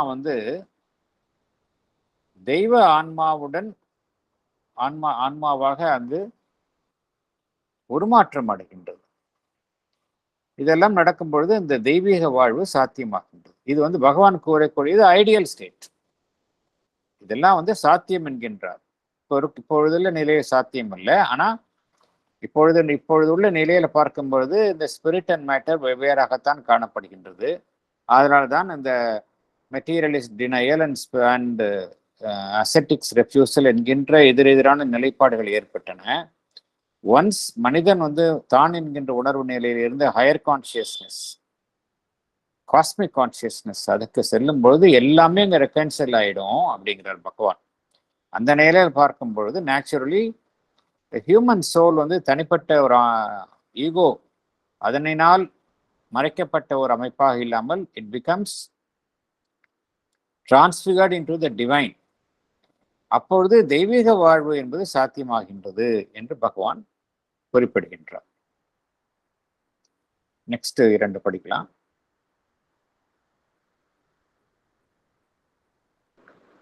படிக்கட்டுமாங்க சார்? படிங்க madam. Transcendent consciousness is still higher than cosmic consciousness.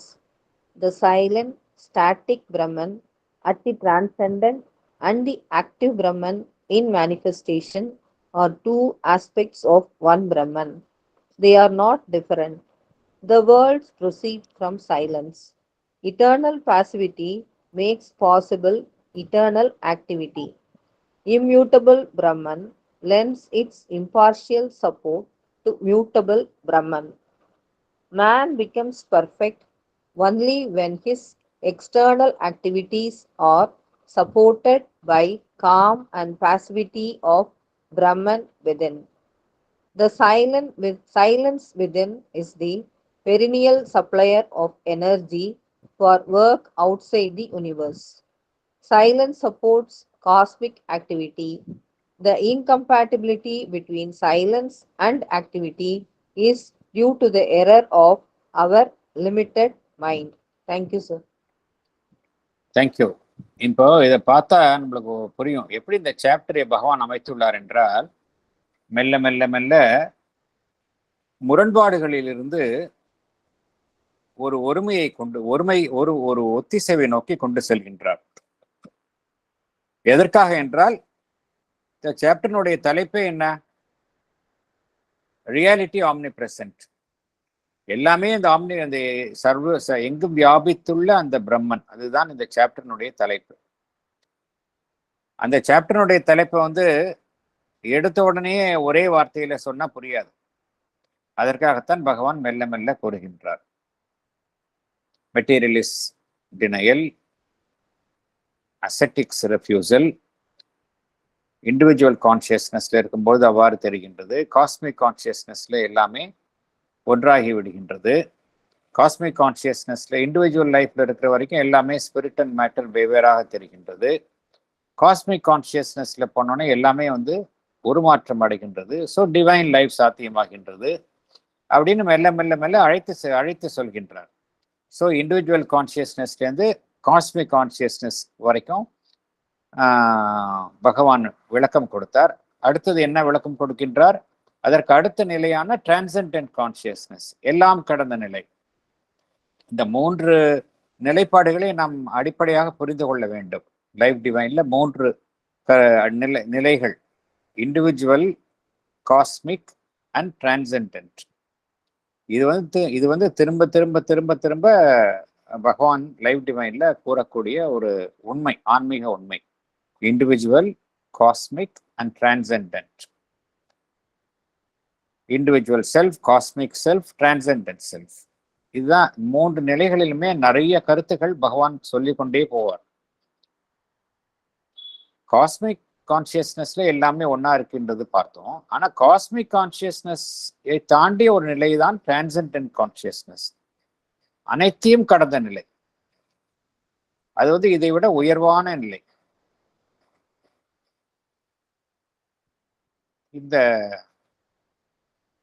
அந்த நிலையில வந்து அந்த பிரம்மன் வந்து எப்படி காணப்படுகின்றது என்றால், ஒருபுறம் செயலற்ற நிலையில் காணப்படுகின்றது, சைலண்ட் அண்ட் ஸ்டாட்டிக் பிரம்மன். அது எந்த நிலையில் காணப்படுகின்றது? எல்லாம் கடந்த நிலையில் அவ்வாறு காணப்படுகின்றது. The silent and static Brahman at the transcendent.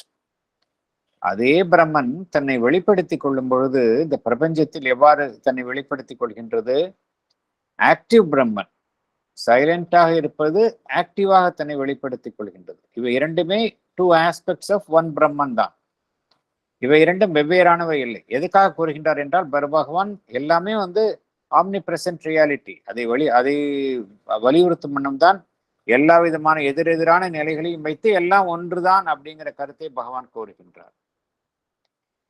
ஆகையால இங்க பகவான் வந்து எந்த எதிரெதிரான நிலைகளை வந்து ஒத்திசைவு உண்டாக்குகின்றார் என்றால், சைலன்ஸ், இன்ஆக்ஷன் அண்ட் ஆக்டிவிட்டி. இந்த இரண்டுக்கும் இடையில வந்து இரண்டும் எதிரெதிரான நிலைகள் அல்ல அப்படிங்கிறார். ஏனென்றால் சைலன்ஸ் என்று எதை கூறுகின்றோமோ அதிலிருந்து தான் உலகம் ஆரம்பிக்கின்றது. அதே போல அசைவற்ற தன்மையாக எது இருக்கின்றதோ அதிலிருந்து தான் அசைவுகள் ஏற்படுகின்றன, செயல்பாடுகள் தோன்றுகின்றன. இந்த பிரம்மன் மாற்றமடையாத நிலையில் இருக்கின்றான், இம்மியூட்டபிள் பிரம்மன். அந்த இம்மியூட்டபிள் பிரம்மன் தான் இந்த உலகத்தில் வெவ்வேறு வடிவங்களாக காணப்படும் மியூட்டபிள் பிரம்மன், அதற்கு ஆதரவு அளிக்கின்றது. ஸோ இதெல்லாம் வந்து பகவான் ஏன் கூறுகின்றார்? எல்லாம் ஆப்போசிட்ஸ் கான்செப்ட்ஸ் கிடையாது அப்படிங்கிறார். அதே போல மனிதனை எடுத்துக்கொண்டாலும் கூட இந்த முரண்பாடு கிடையாது அப்படிங்கிறார். மனிதன்கிட்டையும் பார்த்தோம் அப்படின்னா, மனிதனுக்குள்ளேயே அந்த பாசிவிட்டி, அந்த அமைதி இருக்கின்றது. உள்ள வந்து ஒரு காம், ஒரு பாசிவ் டிவைன் ஆஸ்பெக்ட் இருக்கின்றது. There is a silence within.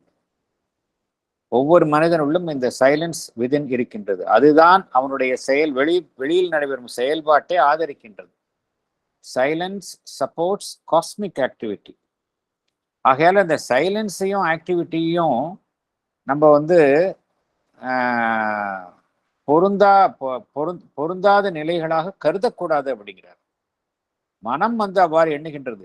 சைலன்ஸையும் ஆக்டிவிட்டியும் ஒரே சமயத்துல ஒரு சேர இருக்க முடியாது என்று மனம் எண்ணுகின்றதை ஒழிய அவ்வாறு இல்லை என்றுதான் பகவான் குறிப்பிடுகின்றார். நெக்ஸ்ட் போலாம் நம்ம. படிக்கட்டுமா சார்? படிங்க madam. Beyond transcendent being, there is non-being. Non-being is not non-existence, a wrong interpretation on which the concept of the nihil, void, shunya of certain Buddhist schools is based. Only our words create distinction between non-being and being. Both represent the same reality. Non-being represents something beyond and something more than what is known as being. Zero is not negation, but it represents the indefinable infinite that appears to mind as blank, because mind can grasp only the finite. Thank you, sir. அடுத்ததையும் படிச்சிருங்க. படிச்சிடுறேன் sir. Non-eternal concepts beyond time. There is no truth in the statement that being appeared out of non-being in time sequence. Both exist simultaneously in eternity. Both permit each other. The awakened soul of Buddha attained nirvana, yet his powerful action produced great results in the world. Thank you, sir. Thank you.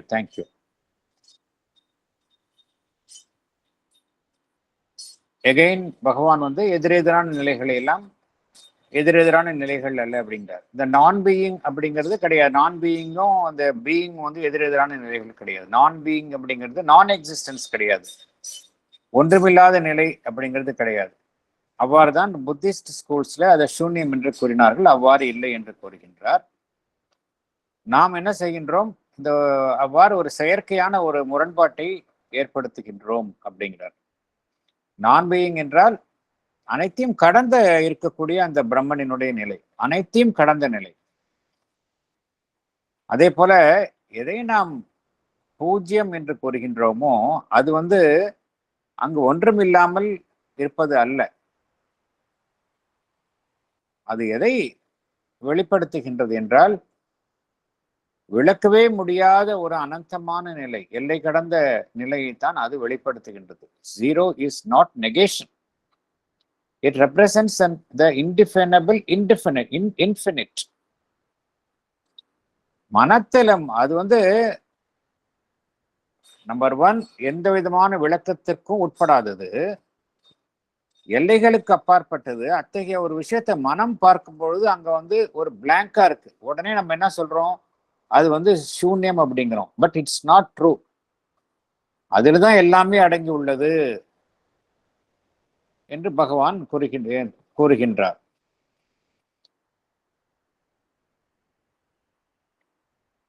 ஏனென்றால் மனம் என்பது ஒரு குறிப்பிட்ட எல்லைக்குட்பட்ட வடிவங்களைத்தான் அதனால் கண்டுகொள்ள முடியும், finite objects தான் பார்க்க முடியும்.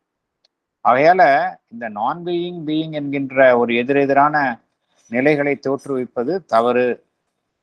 இது எல்லாமே வந்து சாஸ்வதமாக இருக்கக்கூடிய உண்மைகள், காலத்தை கடந்து இருக்கக்கூடிய உண்மைகள். பீயிங் தான் முதலில் இருந்தது, நான் பீயிங் தான் முதலில் இருந்தது, அதிலிருந்து பீயிங் வந்தது என்று ஒரு காலத்துக்கு உட்பட்டு இவைகளை குறிப்பிடுவது என்பது ஒரு தவறு. ரெண்டுமே வந்து எட்டர்னலாக இருக்கக்கூடியது, சாஸ்வதமாக ஒரே ஒரு சேர இருக்கக்கூடியது, ஒன்றை ஒன்று ஏற்றுக்கொண்டு அனுமதித்துக் கொண்டு இருப்பது. இந்த கருத்தும் மீண்டும் மீண்டும் நாம் பார்க்கின்றோம். புத்தரனுடைய அந்த லிபரேஷன், நிர்வாணா, அதை எட்டியவுடன் கூட பகவான் என்ன கூறுகின்றார், அவருடைய செயல்பாடு வந்து தொடர்ந்து நிகழ்ந்து கொண்டுதான் இருந்தது. ஆகையால வந்து ஒருவர் அந்த நிலையை எட்டிய பின்பும் கூட செயல்பட முடியும், இந்த உலகத்தில் திறன்பட செயல்பட முடியும் என்பதுதான் உண்மை என்று பகவான் விளக்குகின்றார். அடுத்தது போலாம். நம்ம அடுத்த 2 பேர் படிக்கீங்களா? Yes madam. Our words mislead and confuse with self-assertive violence. Our narrowness of experience in mind imposes limitations on Brahman. It concentrates one aspect of Brahman, denying all the rest. Our egoistic opinions and partial experiences affirm one and deny the rest. When we speak of the divine, we speak of something no words can express. Hence, it is wiser to wait, not to jump to conclusions, and to make a comprehensive, all-encompassing statement. It is possible for the individual individual consciousness to pass into a silence beyond silence, into a state of nirvana. It gives absolute peace and freedom to the soul within. Yet one can carry out a desireless and effective action in the external world based on love, truth, and righteousness. Here ego is absent. This forms the core of Buddha's teaching, not escaping from the world. Thank you. Thank you, Sharat. Again, yes. Again, பகவான் இந்த வார்த்தைகள் எவ்வாறு நம்மை தவறாக வழிநடத்துகின்றன, ஒரு வார்த்தைகளை கெட்டியாக பிடித்து கொண்டு அதன் மூலமாக நாம் ஒரு விஷயத்தை உண்மை என்று ஒரு வன்மையாக வாதிடுகின்றோம்.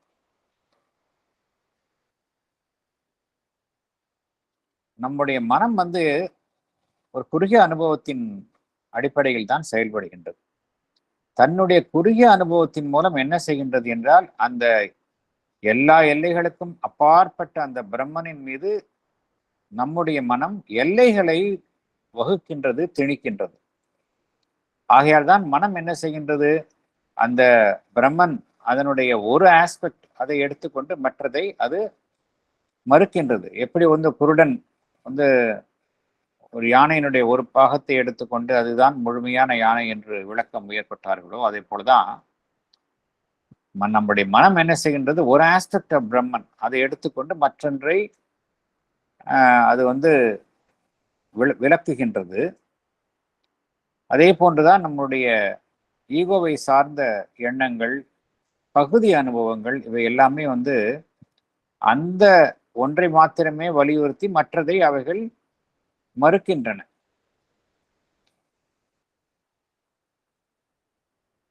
பகவான் இங்கு என்ன கூறுகின்றார் என்றால், இந்த இறை சம்பந்தப்பட்ட விஷயங்களை நாம் பேசுகின்றோம்.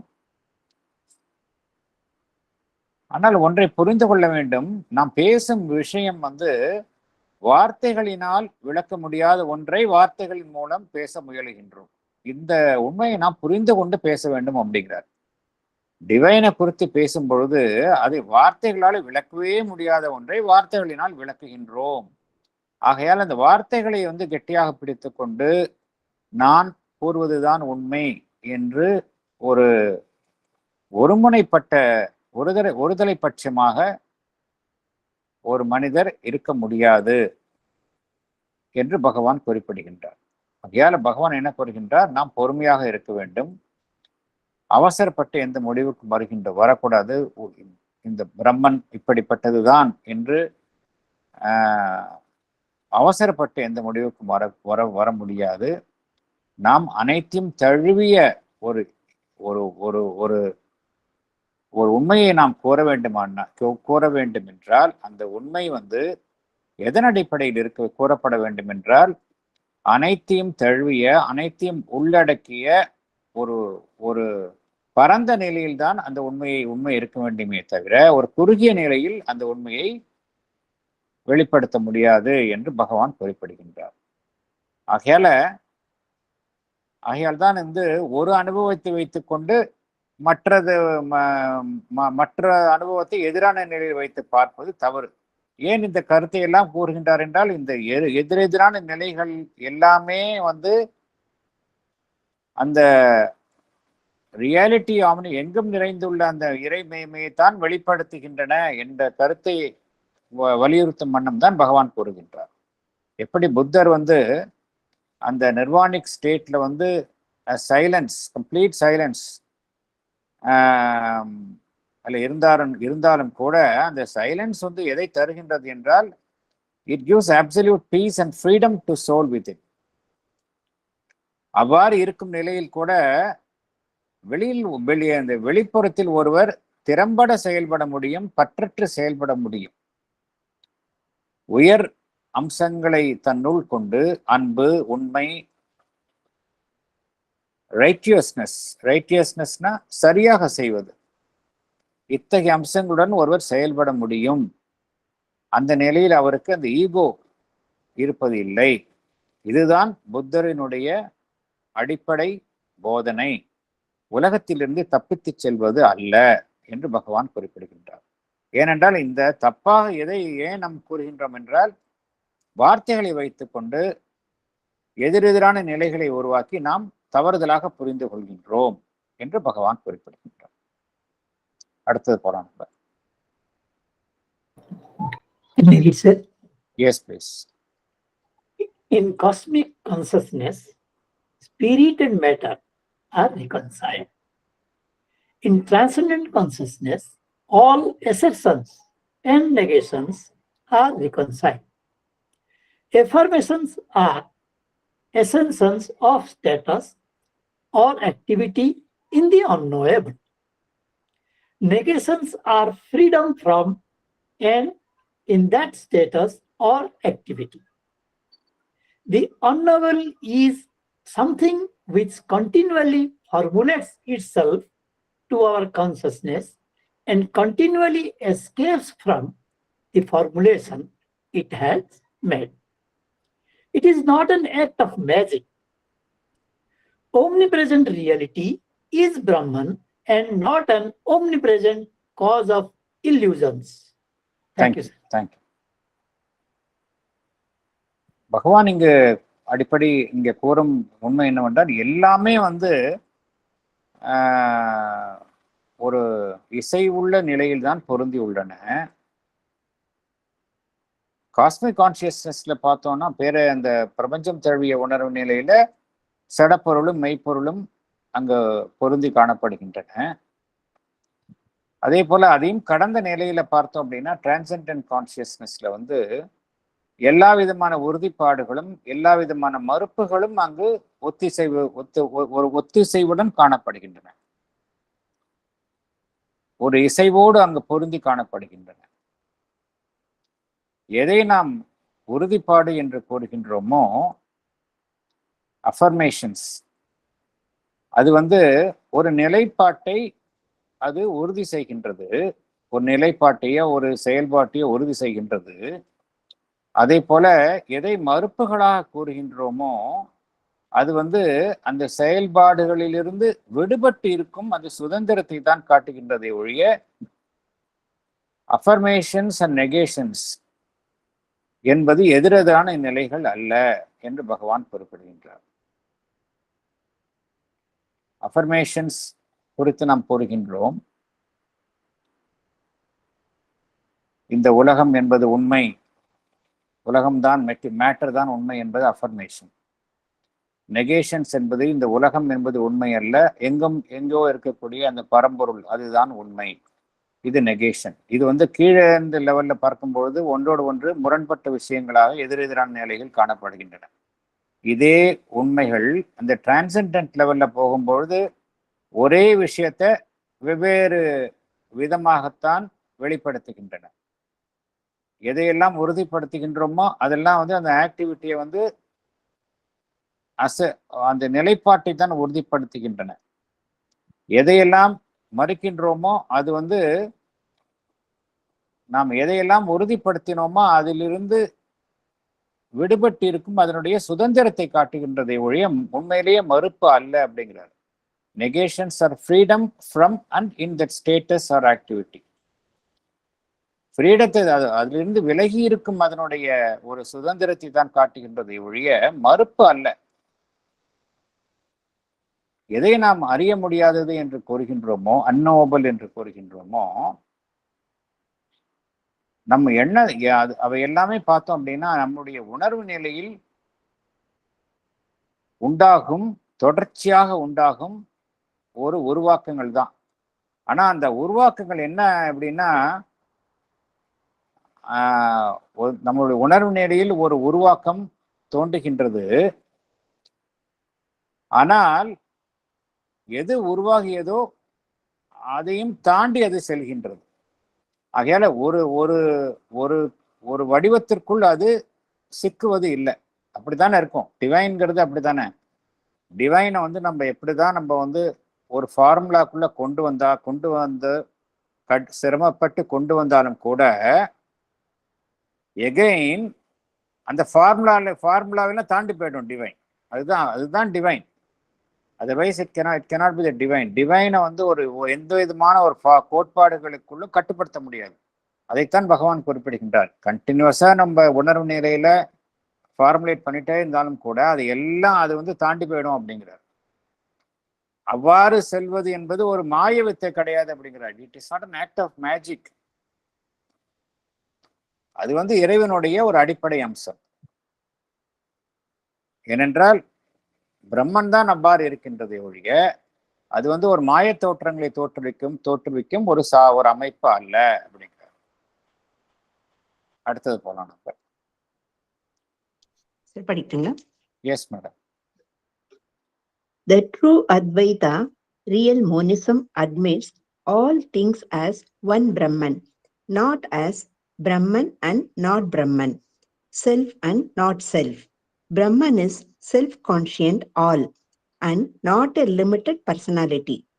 The discord and apparent evil in the world are to be admitted, not as conquerors, because deepest instinct of humanity always seeks wisdom, a finally triumphant good, and victory and fulfillment of the soul.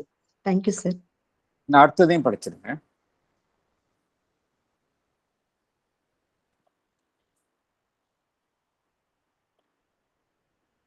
Okay, sir. We cannot suppose that Brahman is compelled by something outside itself, nor does it submit itself to something partial within itself. Both are contradictions of an all. There is something in the universe that wills the manifestation. It cannot be something than the all. Thank you, sir. Cannot be something other than the all. Okay, sir. It cannot be something other than the all. Thank you, sir. Thank you, madam. Thank you. பகவான் வந்து ஒவ்வொரு எதிரெதிரான நிலைகள் எல்லாம் எதிரெதிரான நிலைகள் அல்ல. இந்த chapter ஃபுல்லா பார்த்தோம்னா அதுதான் கூறுகின்றார். எல்லா நிலைகளையும் காணப்படக்கூடிய முரண்பாடுகள் எல்லாம் முரண்பாடுகளே அல்ல அப்படிங்கிறார். என்ன காரணம் அப்படின்னா எங்குமே நிறைந்துள்ளது அந்த ஆம்னிப்ரெசன்ட் ரியாலிட்டி. அந்த காரணத்தினால எதெல்லாம் முரண்பாடு நமக்கு தோன்றமோ அது முரண்பாடே கிடையாது அப்படிங்கிறார். எல்லாமே வந்து ரெக்கன்சைல் ஆயிடுது அப்படிங்கிறார். இந்த முரண்பாடுகள் எல்லாம் தோன்றது எல்லாம் காரணம் நம்முடைய மனம்தான் தோற்றுவிக்கிறது, வார்த்தைகள் தான் அதுக்கு காரணமாக இருக்கின்றன அப்படிங்கிறார். ட்ரூ அத்வைத்தான்னு பார்த்தோம் அப்படின்னா அங்க வந்து எல்லாமே வந்து all is Brahman, there is only one Brahman. அங்க வந்து பிரம்மன் அல்லாதது பிரம்மன் அல்லாதது என்கின்ற பாகுபாடே கிடையாது. செல்ஃப் அண்ட் நாட் செல்ஃப் அப்படிங்கிற பாகுபாடு கிடையாது. அதுதான் ட்ரூ அத்வைத்தா. என்ன காரணம் அப்படின்னா அது பிரம்மன் இஸ் எ செல்ஃப் கான்ஷியன்ட் ஆல். எல்லாமே எங்கு வியாபித்துள்ளது. அது வந்து ஒரு லிமிட்டட் பர்சனாலிட்டி கிடையாததுனால எல்லாமே பிரம்மன் அங்க. இதுதான் ட்ரூ அத்வைத்தம்.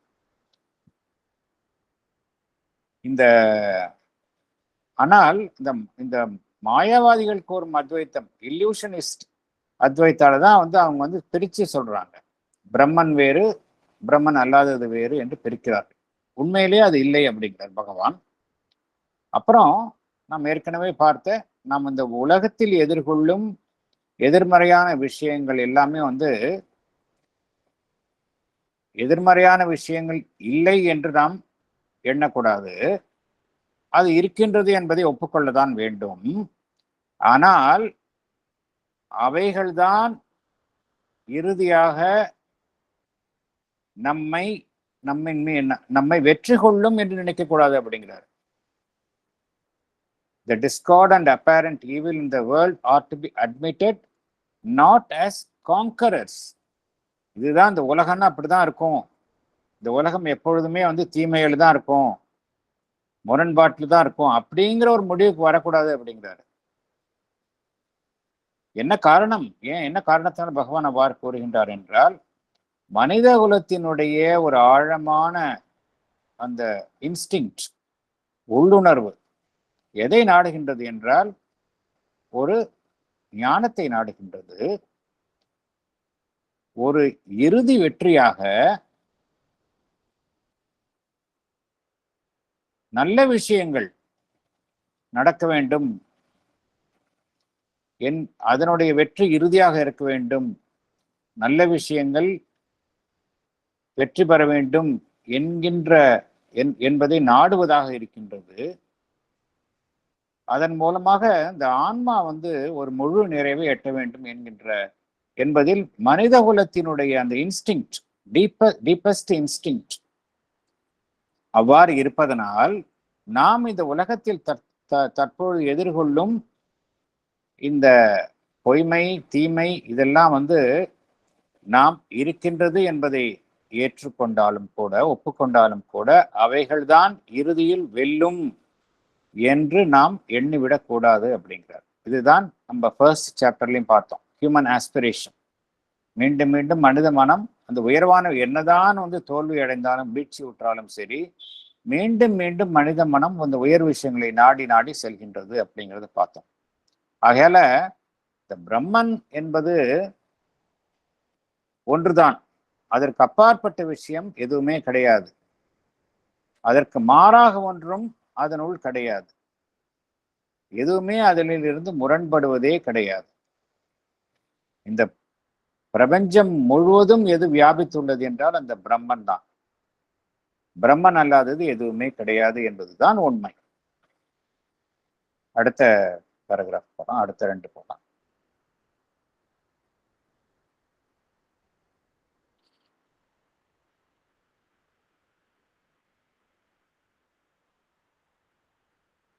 சார் படிக்கட்டுமா? படிங்க.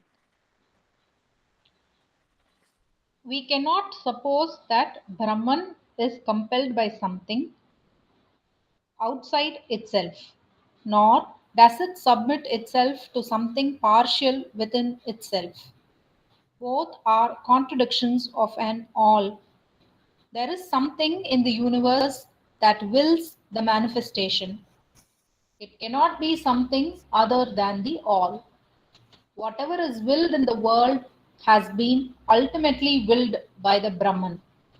Our relative consciousness, baffled by evil, ignorance, and pain in the cosmos, seeks to deliver Brahman from responsibility for itself and erects some opposite principle like Maya or conscious devil or principle of evil.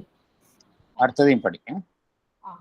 If the world is an illusion or dream, it is originated and willed by the self. Brahman is reality. Dream existing in Brahman is also reality. Dream, illusion are tricks of speech. They both represent and misrepresent the truth. Phenomenon is a truth and not a phantasm. That is as supposed by the Mayavadins. Thank you.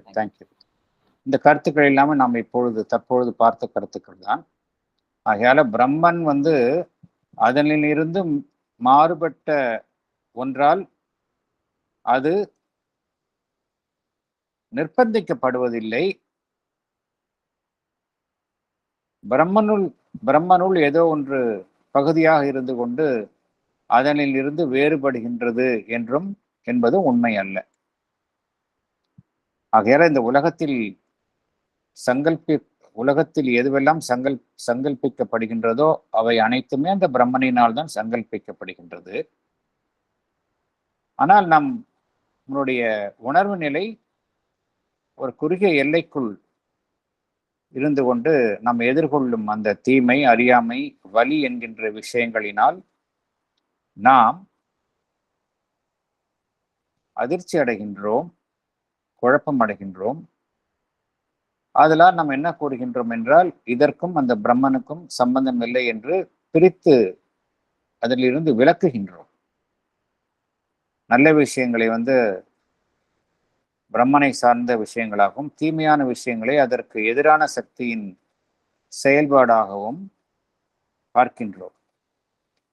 அவ்வாறு இல்லை. என்ன காரணம் என்றால் இந்த உலகம் என்பது ஒரு பொய் என்றோ ஒரு கனவு என்றோ மாயாவாதிகள் கூறுவது போல் எடுத்துக்கொண்டாலும் கூட அந்த பொய்யாமே எங்கிருந்து தோன்றுகின்றது என்றால் அந்த பிரம்மனில் இருந்துதான் தோன்றுகின்றது. ஏனென்றால் பிரம்மன் என்பதுதான் உண்மை. அந்த பிரம்மனிலிருந்து தோன்றும் அந்த கனவும் உண்மைதானே என்று பகவான் குறிப்பிடுகின்றார். நாம் உபயோகிக்கும் இந்த வார்த்தைகள், கனவு, இந்த பொய்யான தோற்றம், ட்ரீம் அண்ட் இல்யூஷன்ஸ், இதெல்லாமே வெறும் வார்த்தையினுடைய ஒரு மாயாஜாலங்கள் தான். உண்மையை இந்த வார்த்தைகள் தவறாக பிரதிநிதித்துவம் படுத்துகின்றன, பிரதிபலிக்கின்றன. இந்த உலகத்தில் நடைபெறும் செயல்பாடுகள், பினாமினல் வேர்ல்ட்ஸ் எல்லாமே அவர்கள் என்ன கூறினார்கள்? மாயாவாதிகள் எல்லாமே ஒரு கனவு என்று கூறினார்கள், ஒரு பொய்யான தோற்றம் என்று கூறினார்கள். பகவான் இங்க என்ன கூறுகின்றார்? இந்த உலகத்தில் நடைபெறும் செயல்பாடுகள் அனைத்துமே உண்மை. பினாமினன் என்றால் நிகழ்வுகள் அனைத்தும் உண்மைதான். அது ஒரு ஃபேண்டசம், ஒரு மாய தோற்றம் கிடையாது என்று பகவான் குறிப்பிடுகின்றார். நெக்ஸ்ட் 2 போலாம். Non-being on one hand and the universe on the other represent the same omnipresent reality, obverse and reverse affirmations. This reality is experienced as supreme intelligence and force and a self-existent bliss in the universe and some utter and ineffable bliss beyond the universe. With the liberation of our intelligence and experience, all the dualities of the universe will be resolved into Satchidananda. While we still labor under the stress of dualities of our world, the perception of higher consciousness must support itself on an act of faith, a faith supported by our highest reason. This belief is gifted to humanity to support it in its journey till it arrives at a stage when faith is replaced by knowledge and perfect experience. Thank you, sir. Thank you madam. இந்த கருத்தும் தற்பொழுது பார்த்த கருத்து தான். இந்த பாகுபாடுகள் எல்லாமே உண்மை அல்ல. நான் பீயிங் என்று கூறுவதும் பீயிங் என்று கூறுவதும் ஒரே விஷயம், பிரம்மனினுடைய இருமுகங்கள் தான் என்று பகவான் குறிப்பிடுகின்றார். ஆம்னிப்ரெசன்ட் ரியாலிட்டி, அதனுடைய ஒருபுறம் நான் பீயிங், மறுபுறம் பீயிங் தானே ஒழிய எதிரெதிரான விஷயங்கள் கிடையாது என்று பகவான் குறிப்பிடுகின்றார். இந்த உலகத்துல நம்ம சச்சிதானந்தா தான் பார்க்கின்றோம், அவ்வாறுதான் உணர்கின்றோம். இந்த உலகத்தை இந்த பிரபஞ்சத்தை கடந்த நிலையிலும் அதே நிலைதான் உணரப்படுகின்றது. வார்த்தைகளால் விளக்க முடியாத நிலையில் அங்கு காணப்படுகின்றது. அதே சச்சிதானந்தா தான் என்று பகவான் குறிப்பிடுகின்றார். அதே போல நம்முடைய மனம் தற்பொழுது ஒரு குறுகிய எல்லைக்குள் சிறைப்பட்டு இருக்கின்றது. மனமும் அறிவும் சிறைப்பட்டு இருக்கின்றது. அதன் அடிப்படையில் தான் நமக்கு அனுபவங்கள் ஏற்படுகின்றன. இதிலிருந்து ஒரு விடுபட்ட நிலைக்கு நம் மனம் செல்லும் பொழுது நாம் எதிர்கொள்ளும் இந்த எதிரெதிரான விஷயங்கள், இந்த உலகத்தில் எதிரெதிரான விஷயங்களான நன்மை, தீமை, இன்பம், துன்பம், இத்தகைய விஷயங்களை தாண்டி செல்ல முடியும். இவை எல்லாமே அந்த சச்சிதானந்தாவாக நாம் உணர முடியும் என்று பகவான் குறிப்பிடுகின்றார். dualities எல்லாமே it will be resolved into Satchidananda. இருந்தாலும் அந்த நிலையை எட்டும் வரை நாம் இந்த நிலையில் தான் இருந்தாக வேண்டும். இருந்தாலும் கூட எதன் அடிப்படையில் இந்த நிலையில் நம் வாழ்வில் பயணிப்பது என்றால், ஒரு நம்பிக்கையின் அடிப்படையில் நம்முடைய வாழ்வில் பயணிக்க வேண்டும். The faith supported by our highest reason என்றால் ஒரு உயர் அறிவின் அடிப்படையில் அமையப்படும் ஒரு faith, அதன் அடிப்படையில் இருக்க வேண்டும். இந்த நம்பிக்கை என்பதுதான் மனித குலத்திற்கு வழங்கப்பட்ட ஒரு கொடை, gifted to humanity. நம்முடைய பயணத்தில் உறுதியாக செல்வதற்கு வழங்கப்பட்ட ஒரு துணை எது என்றால் நம்பிக்கை. நாம் இறுதியான இலக்கை எட்டி அந்த லிபரேஷன், நம்முடைய அறிவும் அனுபவம் ஒரு லிபரேட்டட் ஸ்டேட், அந்த இடத்தில் அந்த நிலையில் சச்சிதானந்தாவினுடைய அனுபவத்தை எட்டும் வரை நமக்கு அது வரைக்கும் அந்த பயணத்துல அது எட்டும் வரைக்கும், அந்த நிலை எட்டும் வரைக்கும் நம்முடைய பயணத்தில் நம்முடன் கூட இருந்து துணை செய்வது எதுவென்றால் நம்பிக்கை என்று பகவான் குறிப்பிடுகின்றார். அப்ப அந்த நம்பிக்கை என்ன ஆகும்னா, இப்ப நம்பிக்கையாக இருப்பது அப்பொழுது ஞானமாக மாறிவிடும், அந்த அனுபவமாக மாறிவிடும் என்று பகவான் குறிப்பிடுகின்றார். இப்பொழுது எது நம்பிக்கையாக இருக்கின்றதோ அதுவே அந்த உயர்நிலையில் ஞானமாகவும் ஒரு முழுமையான அனுபவமாகவும் மாறிவிடும் என்று பகவான் குறிப்பிடுகின்றார். இத்துடன் இந்த சாப்டர் 4 முடிவடைகின்றது. ஏனென்றால் இந்த சாப்டர் 4 தான் அந்த ரியாலிட்டி ஆம்னிப்ரெசன்ட் என்பதுதான் புக் 1. ஆம்னிப்ரெசன்ட் லைஃப் டிவைன்ல புக் 1 என்பது ஏற்கனவே நாம் பார்த்துள்ளோம். 28 சாப்டர்ஸ் கொண்டுள்ளது. அந்த புக் 1 தலைப்பை பார்த்தோம் என்றால் ஆம்னிப்ரெசன்ட் ரியாலிட்டி அண்ட் த யூனிவர்ஸ். ஆக இந்த சாப்டர் தான் மைய கருத்து, லைஃப் டிவைனுடைய மைய கருத்து இந்த ரியாலிட்டி ஆம்னிப்ரெசன்ட் தான். இங்க எல்லா விதமான எதிரெதிரான நிலைகளும் இங்க ரெகன்சைல் ஆயிடுது எல்லாம், பிகாஸ் ஆல் இஸ் பிரம்மன். இந்த சாப்டர் 5 பார்த்தோம் அப்படின்னா அது டெஸ்டினி ஆஃப் தி இண்டிவிஜுவல். அது நெக்ஸ்ட் செஷன்லேருந்து நம்ம அதற்குள் செல்லலாம். இத்துடன் நம்ம இந்த செஷனை முடித்துக் கொள்ளலாம்.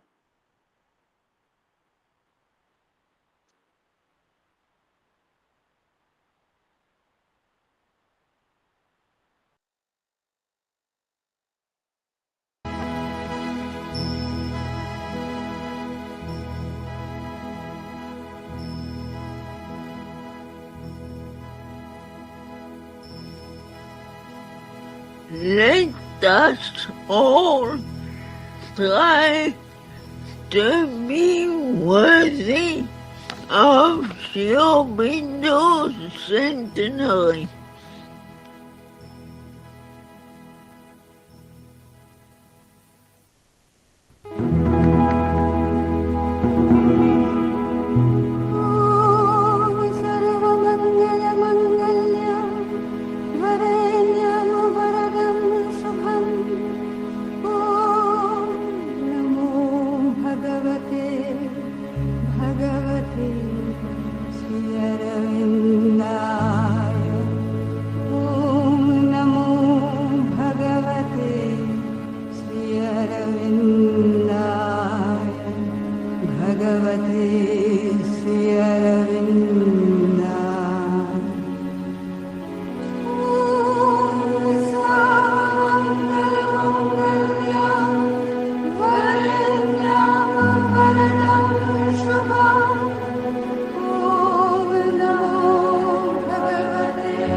பகவானுக்கும் அன்னைக்கும் நன்றி, அனைவருக்கும் நன்றி.